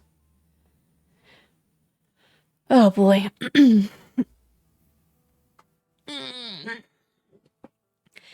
Seth and I stood for a few seconds looking at each other, completely still, without saying anything, until, after a few moments, he decided to speak first. Are you still here? Are you still there? What do you want? I've just told you, this is my apartment. Who do you think lives here? Who you think lives here does not live here. Seth came close to me. I could almost feel his breath on my face. But I don't know why, I knew he didn't want to hurt me. You don't know who you are helping. Get away while you can. If you don't, I guarantee that you will regret it sooner rather than later. His gaze was not that of someone who wanted to threaten me. I felt his words as an honest advice. Even today, I find it hard to understand what happened at that time. Seth turned towards the door, and he called Emily back. Or Emma. Emma, just know that your little friend isn't going to distract me. Either you come out, or I'll have to make you. And I don't think you want your new boyfriend to see you leaving his apartment like that. At that moment, I tackled Seth. Whether it was because of anger or because of the way he was talking to Emily, I couldn't take it anymore. But Seth quickly managed to block me. I didn't stand a chance against him. What are you doing? Drop it before you get hurt. I'll tell you again. This has nothing to do with you. The way he patronised me clashed with the aggressiveness he used to talk to Emily. Soon after that, we began to hear noise inside the apartment. "Enough!" Emily's shout echoed loudly in the hallway, and little by little we watched as the door began to open. "Seth, stop it. Thomas has nothing to do with all this." "So that's the name of your new little friend." "Do you want to talk? Okay, let's talk. But then you leave immediately." You know, it's not as simple as that. "Let's talk first." Seth came into my apartment, and I went in after him. Emily led him into the living room, and there they started talking. "What do you want to talk about, Emma?" "Everything has already been said. You know you can't be here." "I have started a new life in this city. Emma is dead. Please, let me go on with my life. Forget about me." "That's not what you said when I met you. It was all begging, asking for help, and money." Sorry, I keep slipping into Thomas's voice a bit. "I don't want your dirty money." You never cared how dirty it was to use it. "What do you want? For me to come back with you and look like a happy couple?" You know perfectly well that, if it were up to me, I would have let you go long ago. Do you think your job was something you could quit overnight? I was out of town for a while. You know exactly why. And when I managed to return, I find that you have abandoned everything. I couldn't take it anymore. It was not your decision. Do you want to forget me? Go for it. Do you want not to see me ever again? Perfect. But to question my word because of your games, even putting myself in danger, after everything that was going on during my time out of town, I will not allow it. I'm not going with you. I'm not leaving. I have decided to stay with Thomas." At that moment, Seth turned his head towards me. His look had changed from what it looked like patronising to a look of disgust I had never felt in my life. "Thomas, isn't it?" "Yeah." "I want to talk to you." Emily tried to stop him, but Seth refused. "I want to talk to Thomas alone, Emma. If you want everybody to be this calm, go to the bedroom and wait until we have finished talking." Emily tried to resist, but she realised that the most logical thing to do at that point was to play along. Seth grabbed my shoulder and led me into the kitchen as he poured himself a glass of water. "How did she convince you to live with you? Did she tell you did she tell you she was ill? Did she seduce you enough for you to ask her? She was afraid of you. She saw you on the street a few months ago, looking for her. She didn't want to be found." "And you believed her?" I was the bad guy according to... What did you call her? Yeah, Emily. I didn't know what to say. I was a direct witness. I knew what was going on. Seth wanted to take her against her will. Seth was the one who had been harassing Emily. But I admit that I had a lot of unanswered questions. "Seth, I don't know what happened between you and Emily, and to a certain extent, I don't care. She now wants to leave everything behind. Here. Why do you want to make this more complicated than it needs to be? Do you think I'm the one complicating everything?" Every word that came out of Seth's mouth confused me more and more. I knew that Emily had a difficult life and when she ran away. She had received help from Seth in that park. But what if everything she had told me about Seth wasn't like that? Thomas, one question before you continue. Did Emily stay in the bedroom all that time? Didn't she go out to try to get Seth to leave? I admit I'm quite confused, but yes. At that moment, Emily came out of the bedroom. What do you want, Seth? What's your agenda? Thomas has been the only one who has helped me without expecting anything in return. Nothing at all. Is that right, Thomas? Seth looked at me again. Challenging. My mind was racing, looking for any word that may change his mind. However, those words never came. What do you want us to do, Seth? To leave our whole lives behind just to follow your whims? I don't care about your life. What about mine? Do you think that for a couple of moments of sympathy you already own me? You decided to take part in my business. You know that wasn't free. And now I can't trust you. Even though I have given you everything you have, you betray me like that. At that moment, Seth grabbed Emily's arm and forced her to go with him. I'm really confused about their relationship between each other, because it sounds like Emily started getting involved in all of Seth's kind of like gang stuff. I think that's what's happened. They walked through the door of my apartment while Emily was trying to get away from Seth. Not knowing quite what to do, and trying to release all the rage I felt inside me, I only got one word out of my mouth. Seth! Seth, surprised, quickly turned to me. At that very moment, as Seth had lost his focus, Emily managed to break free. Quickly, Emily ran to the end of the corridor and went upstairs. What have you done? Seth's rage was increasing by the minute. Without batting an eye, he decided to go after Emily. I went after them. Upstairs, Seth was knocking on Emily's apartment door. You don't know what you're doing. I know I'm protecting her from you. Emily is no helpless little princess. Emily knew exactly what she was getting into when she started working in my business. You're talking about it all the time. What is this important thing that Emily was doing that she can't give up? I see you don't know anything about Emma's past.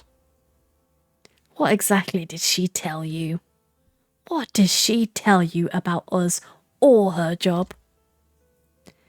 She told me enough to know that you're not exactly an angel. She was trying to help other girls like her to move forward. Did she tell you how she did it? Do you know what she was doing to help them? I didn't know what to answer. I didn't want to hear a word Seth was telling me.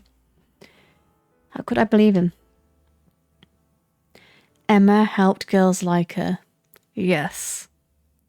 To girls who wanted to be given substances to escape from their lives. Emma, you were incredibly original to describe your job. Honestly, I would have never thought that. I didn't even know what to say. Emily was... I couldn't even think the word. And did she tell you what she did with the money from the girls she was helping last time? How do you think she has been able to rent this apartment and survive all this time? I'm not here to bring a 2-bit drug dealer back to town. I am here to take back what belongs to me. She's not yours, Seth. Who said she belongs to me? Do you want to tell him, Emma? Or would you prefer me to tell him? With each passing moment... Maybe Seth is actually like a policeman. And he's actually like a detective. or something. At every word Seth uttered, and at every silence from Emily, or Emma, it made my whole world crumble. Crumbs! Crumble. And in that desperation, I just wanted to know the truth. Tell me what? Emily fled town not because she was afraid of me. She knew perfectly well she could have left me and I wouldn't have lifted a finger for her. She left the city because she stole a lot of money from... How did you describe it, Emma? Yes, from the girls she helped. And that's not the worst of it. She accused me of being responsible for it all in front of my own bosses. Oh, so he's not a policeman, he's definitely an unscrupulous chap. Bosses she met through me and whom I begged to give her a job. Uh-oh. Oh. At that moment, she opened the door.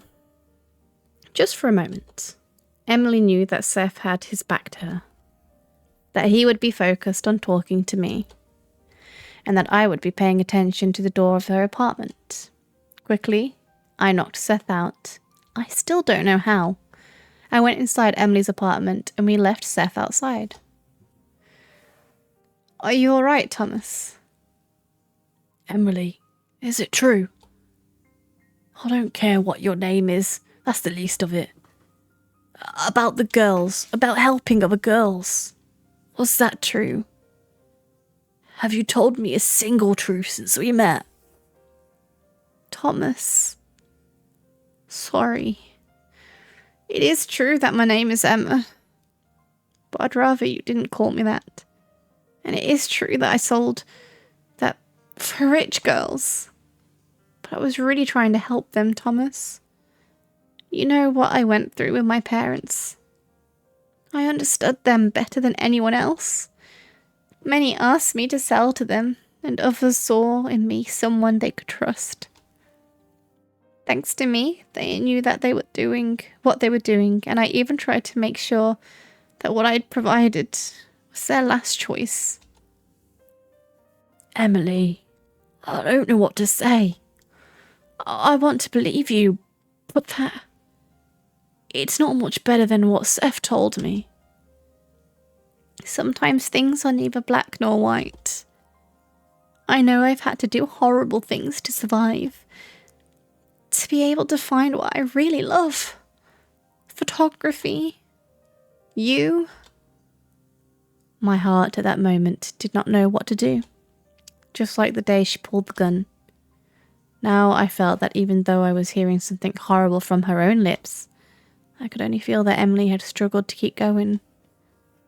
How could I judge her? What about the money? Seth told me that you had stolen a lot of money from your business. And that pinned that on him.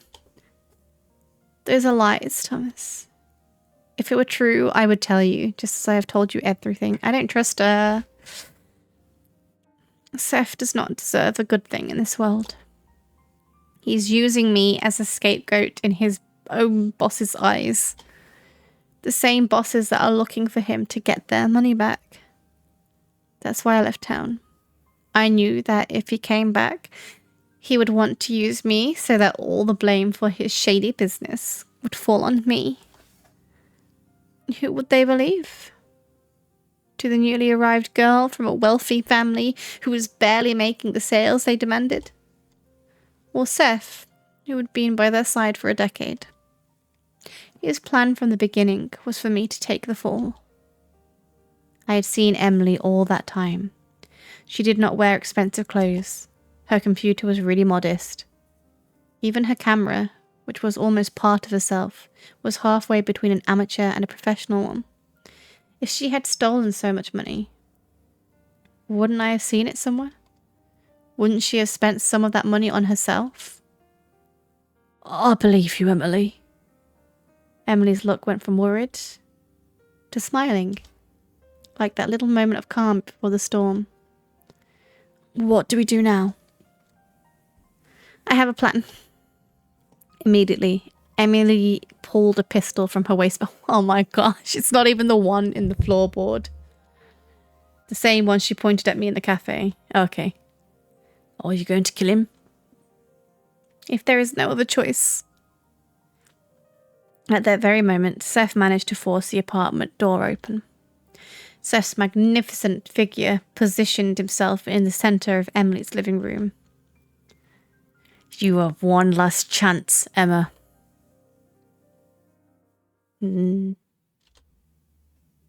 What is it, Thomas? What happened when Seth entered Emily's apartment? I remember how it all turned out, but I can't recall exactly what happened at the time. Other times, when you've tried to remember this, you told me that you tried to confront Seth in one way or another. But you never disclosed any details. I think my mind is starting to be a bit clearer. Ooh. I think we're going to step between them. If you come with me, no one will get hurt. Seth, you have a chance too. You know Emily wasn't the one who took the money. Oh, I see. You're already aware of the little princess's version. So, who has it? Has the dog eaten it?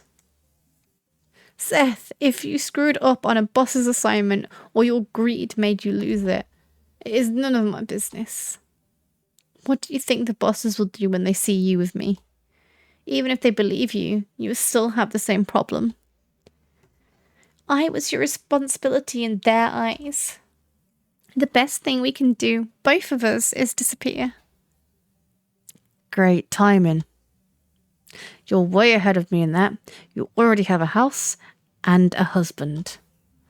But for me, that's not enough.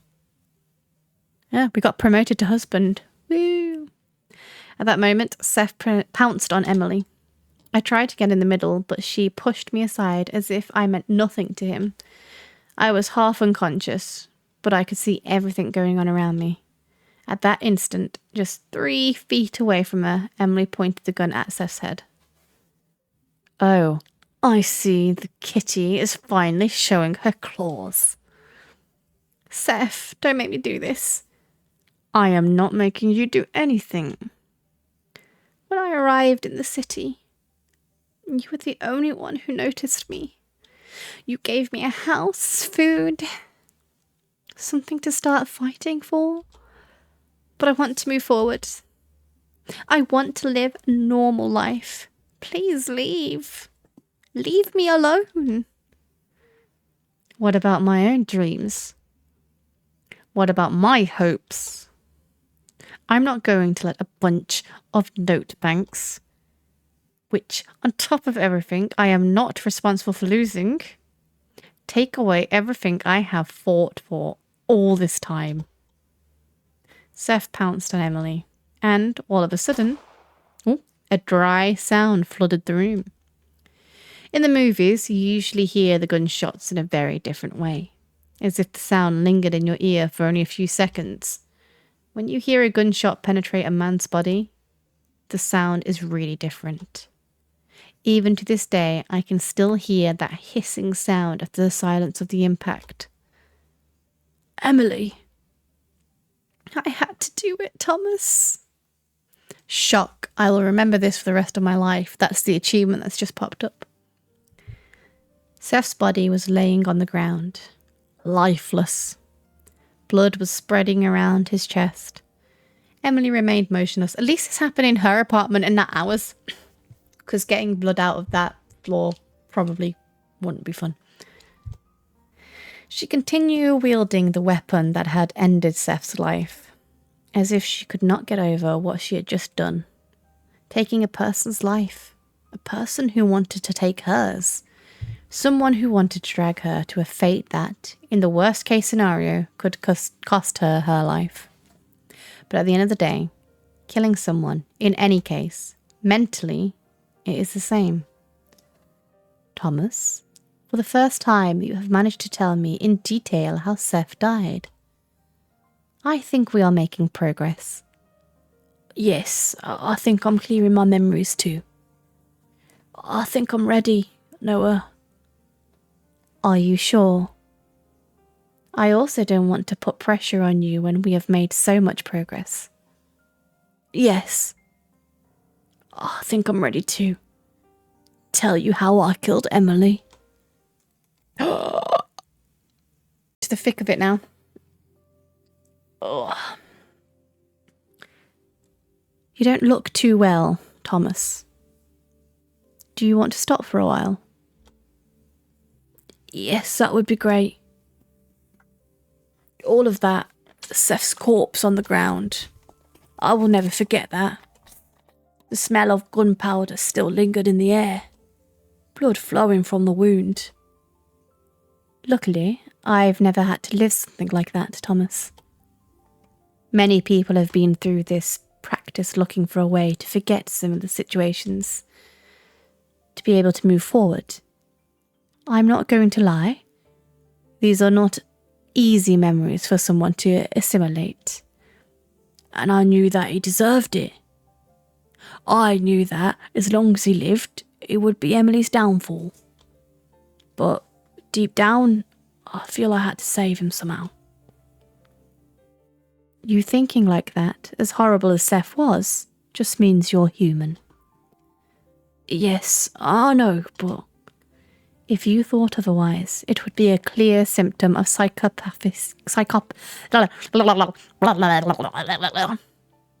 If you thought otherwise, it would be a clear symptom of psychopathy. Oh my gosh. Psychopathy? Psychopathy? Psychopath? It'd mean you're a psychopath.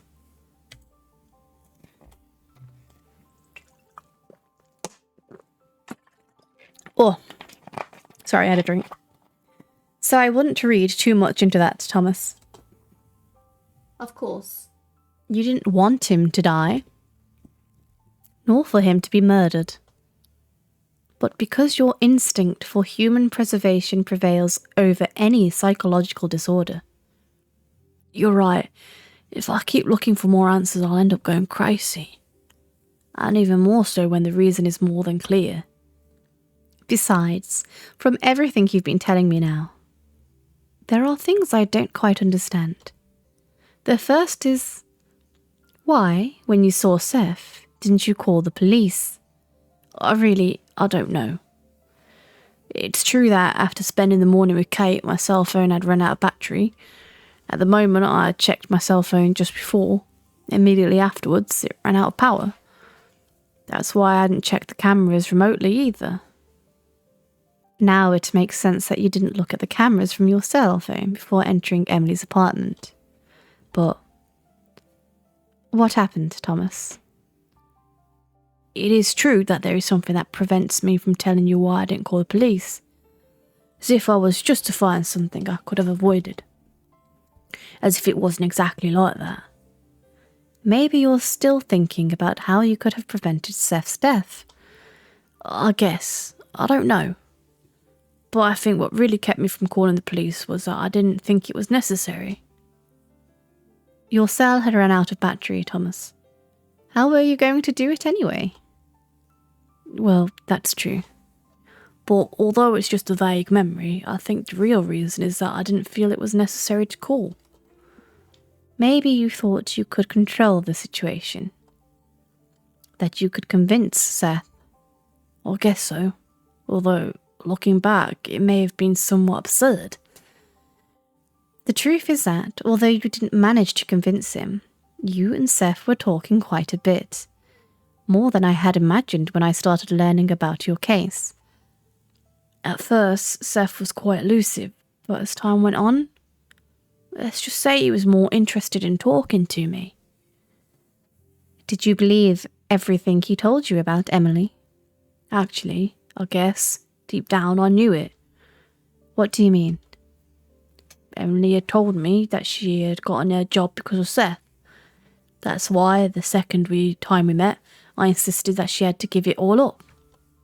because no matter how much she denied it, it was clear that she was involved in something dirty.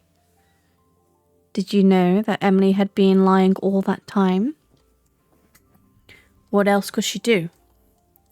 Tell me he was selling illegal substances to girls in upper-class neighbourhoods? I guess she told me as much truth as she could tell me, although ignoring many of the most important parts. Not to mention that it would not be something her bosses would approve. I doubt they would let her speak openly about her activities. So, when I heard about it, even though I was shocked, and I even began to doubt everything she had told me, I didn't want to blame her for all of that either. It wasn't fair. What about money? How could she possibly steal all that money with her standard of living? I could never believe that. It didn't make sense to you, did it?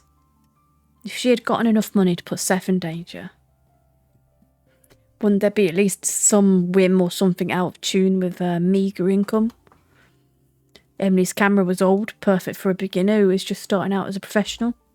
The computer she was working with, I had to buy some parts myself to make it work a little better.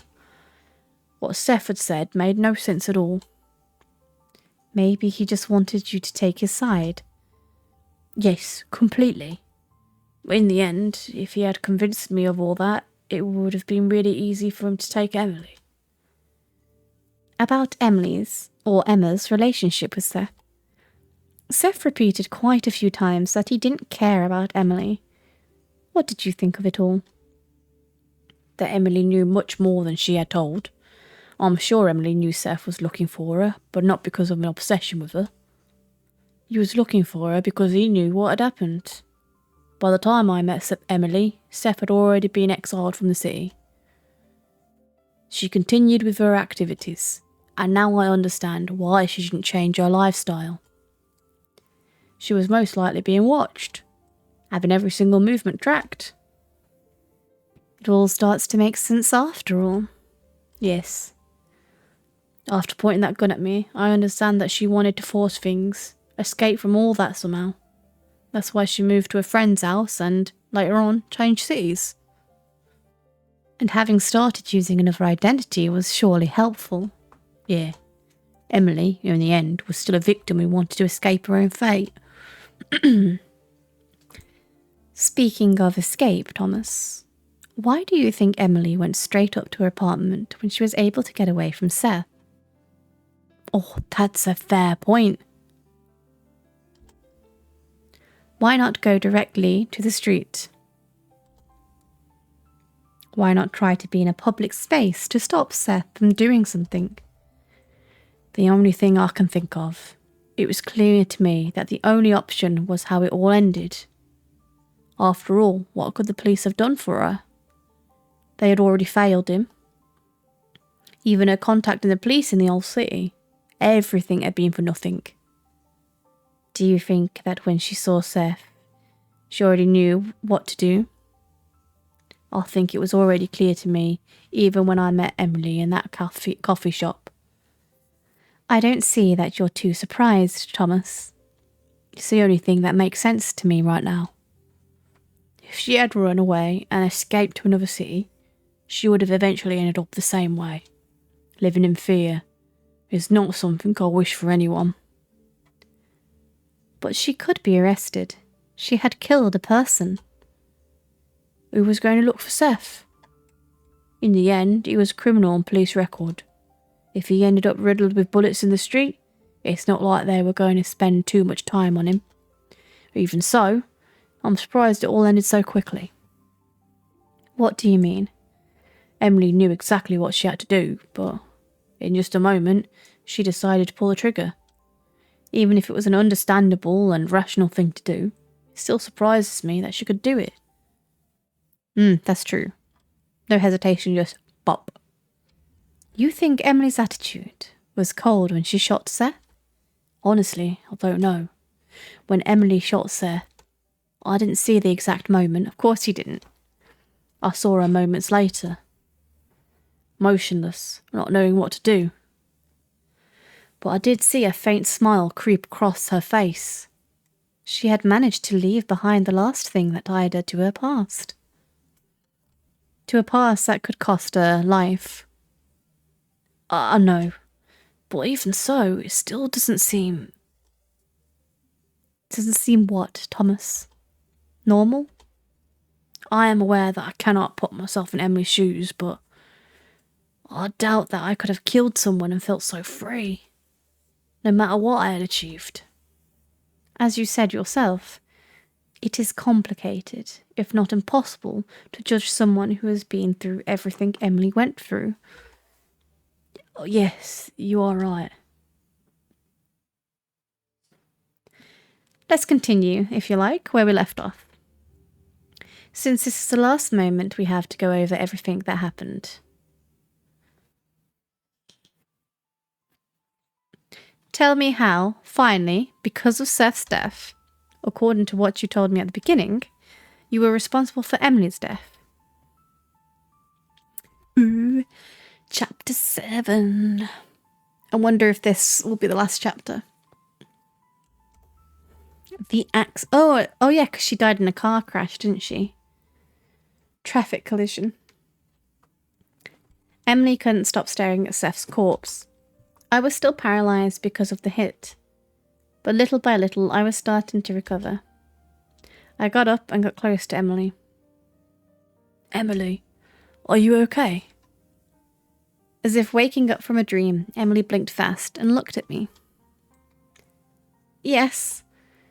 It's all over, Emily. So it seems. Would you like to sit down for a moment? Emily looked back at me, disorientated. While whispering, she could barely accept my suggestion. Yes. We moved to the couch and calmly began to talk. Do you want to talk? No. Don't worry, Thomas.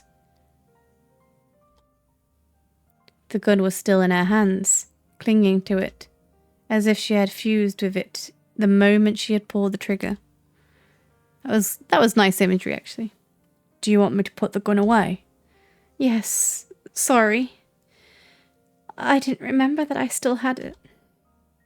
Emily left the gun on the table next to the couch. She didn't remember that she still had it. It was in her waistband. And without warning, got back to reality from the shock. Thomas, we have to think about what we're going to do. Neighbours must have heard the shot. And it won't be long until the police arrives. I guess we should also call and tell the truth. Emily was blank, as if I had said something forbidden. As if I was condemning her. We're not going to do that, Thomas. We have to get rid of the body. I confess that, even now, I find it very hard to believe what happened. As if it was a film instead of my own life. What are you talking about, Emily? What do you mean? Do you want us to hide everything and pretend nothing happened? Yes.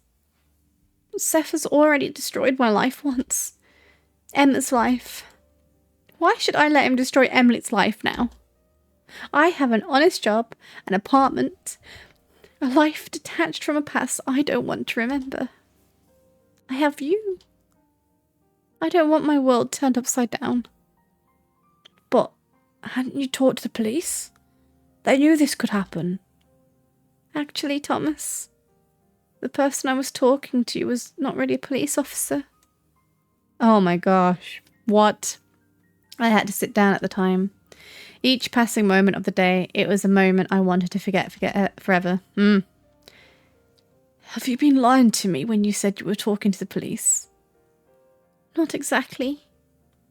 Since Seth left, I've been talking to one of my contacts at police headquarters.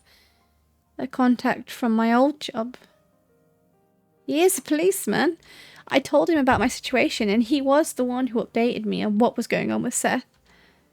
Because of his relationship with my former bosses, he was the one who told me that if he knew anything, he would let me know. I can't imagine how you must have felt listening to Emily. Sorry. I guess time heals everything. And now that I'm living all of it again, it helps me get through it. So you helped her? I hesitated a lot. I didn't know what to do. Don't you remember well what happened? Everything's so confusing. But I think I do remember what happened. I want her to talk to the police. I'm sorry, guys, but we're going with this. I thought you trusted me. You have been living in my house. I have even put myself in danger because of you. And now you tell me all this. I don't know what to say. This will get even more complicated if you go on like this. Do you want to be a fugitive all your life? Would you drag me with you? Thomas, you don't know what I've been through. You have no right to lecture me now on what is right and what is wrong. I'm pretty sure murder is wrong. I don't intend to lecture you. You're asking me to help you. I can't even say it. We are both in this, Thomas. It's not just about me. It is to protect both of us. Are you listening to yourself, Emily? But what do you expect me to do?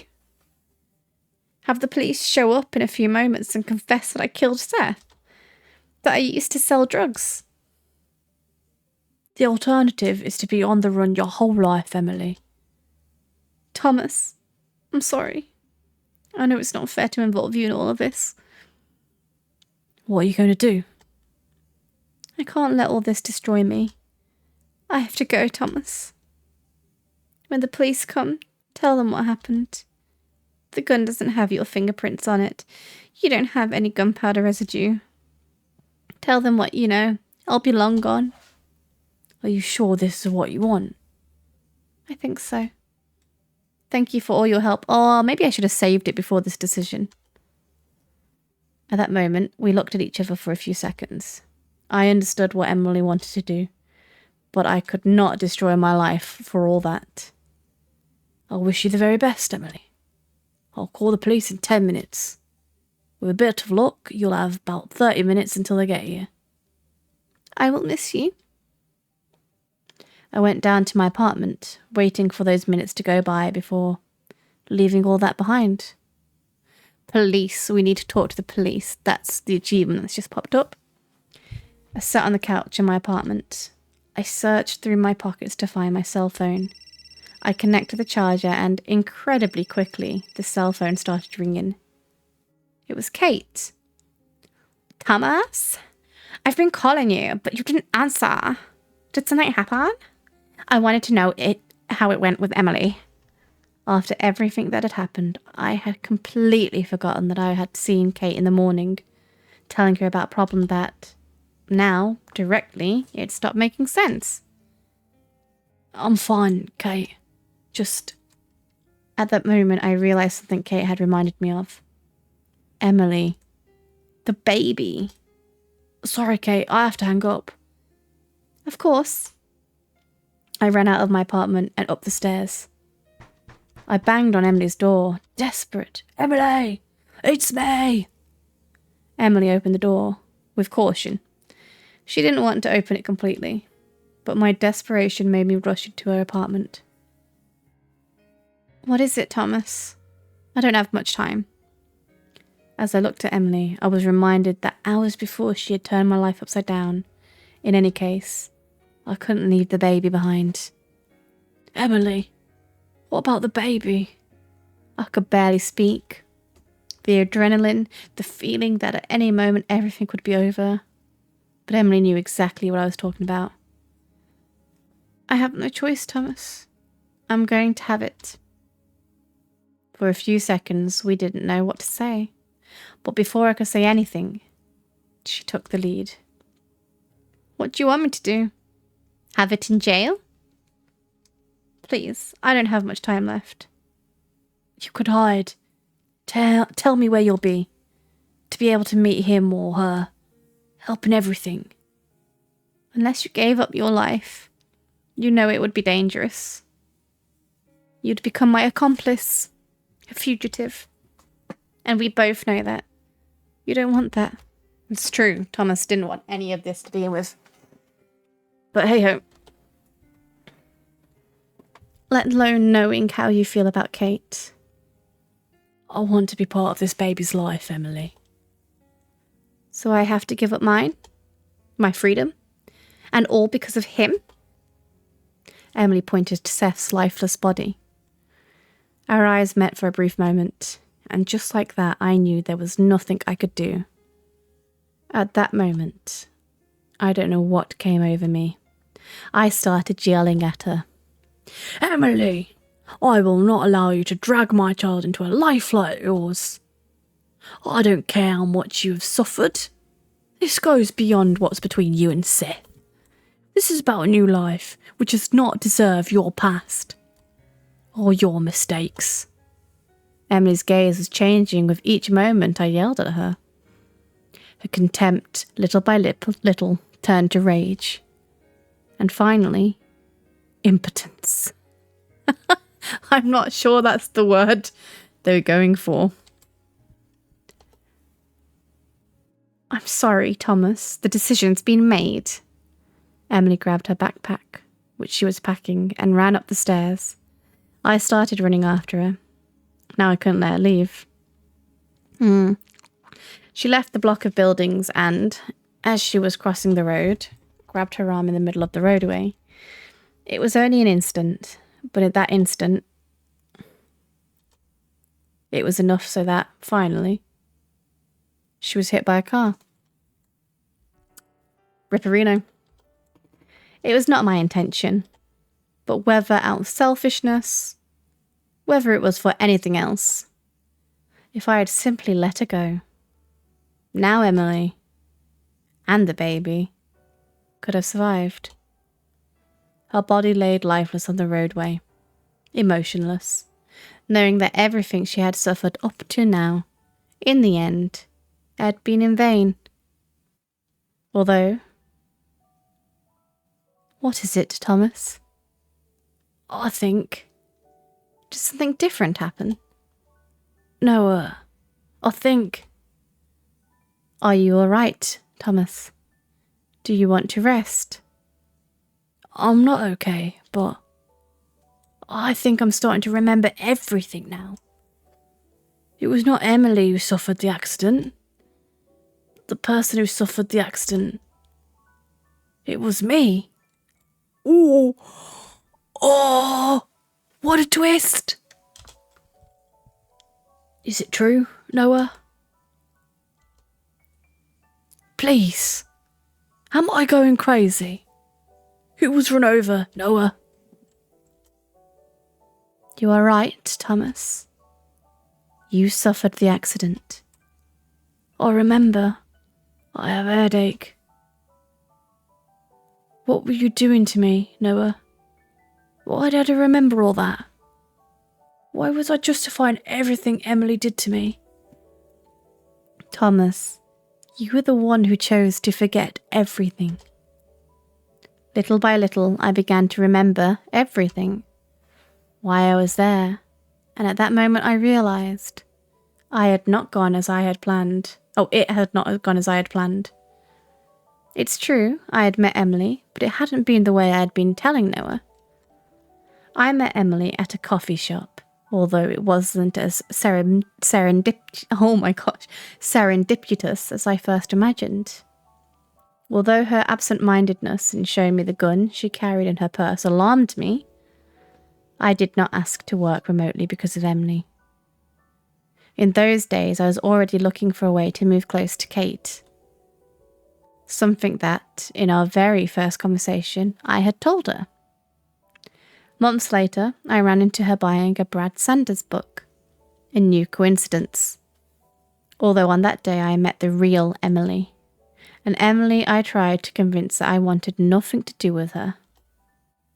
An Emily who ended up shooting me in a nearby alley in a fit of rage. It was Thomas who got hurt. Oh my goodness. That's how I met James, the police officer who was handling my case. I knew he had police officer vibes. I called it. Weeks earlier, a small-time dealer had been found in a nightclub riddled with bullets. Ballistics confirmed that both the shots fired by the dealer and the one I had received was shot from the same weapon. The dealer's name was Seth. I was told that they knew who was responsible, a certain Emma, but that it would be difficult to arrest her if I did not cooperate with them. Emma had become obsessed with me, just as she had previously become obsessed with Seth. They discovered pictures of me all over the place in her old apartment. Her computer had documents with the places where I ate and the places I used to frequent. Emily, or Emma, knew everything about me. She had become obsessed with me, and the worst part is that I didn't know why.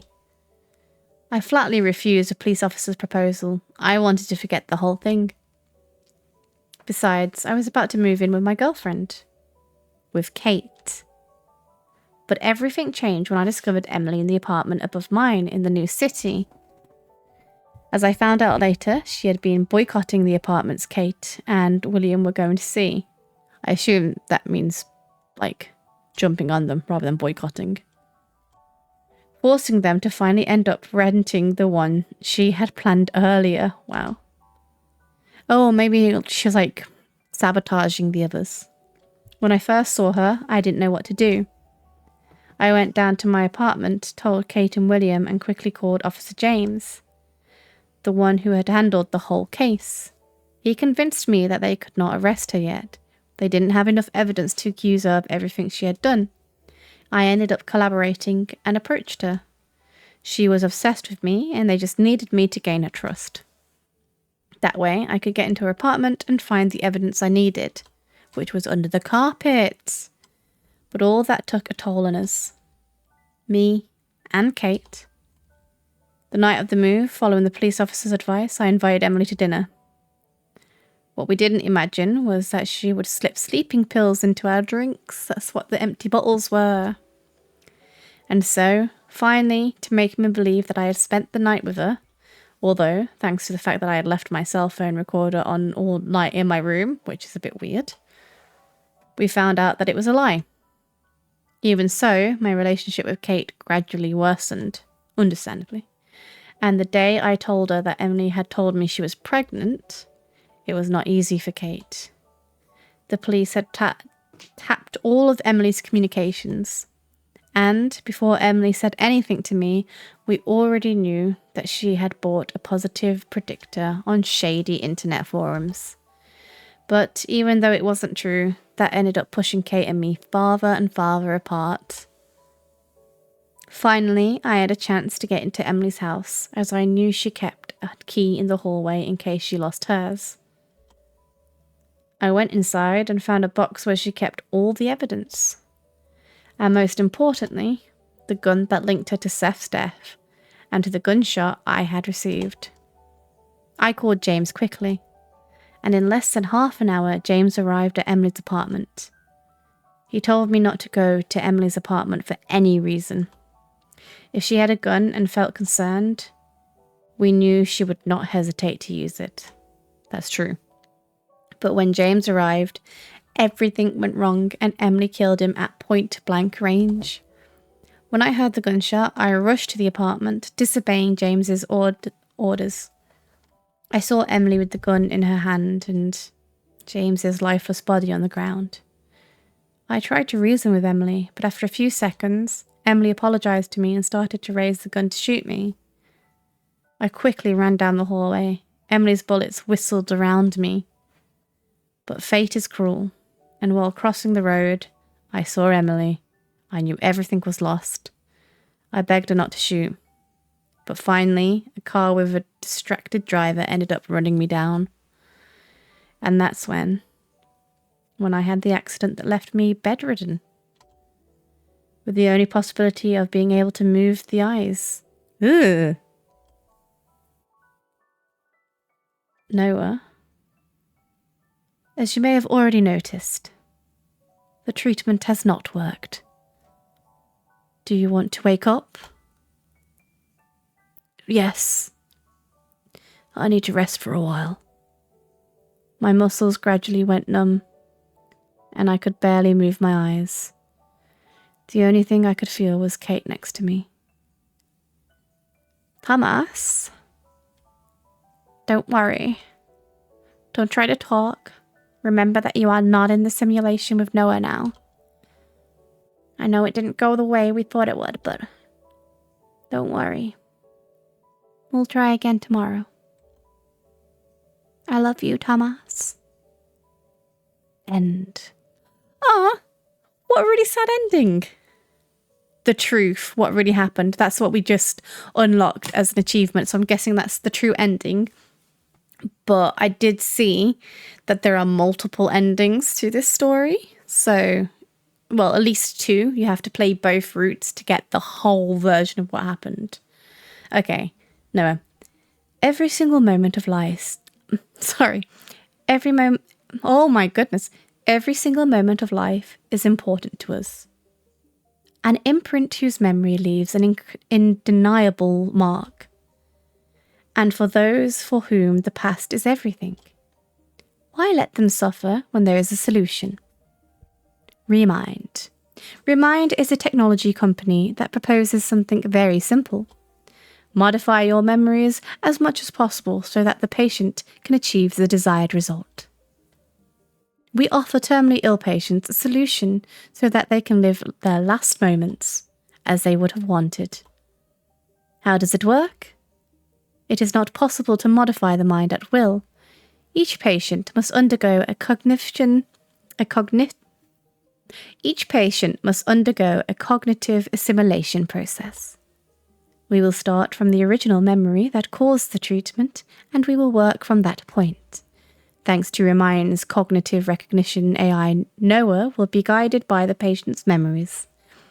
The selected memories will be modified enough so that the desired end can be reached. We want to emphasize the following concept. We cannot erase or modify memories at will. The mind quickly detects when such radical actions are taken, and the system is destabilized. Through the Remind treatment, we let the patient, together with our guide Noah, choose the substitute memories.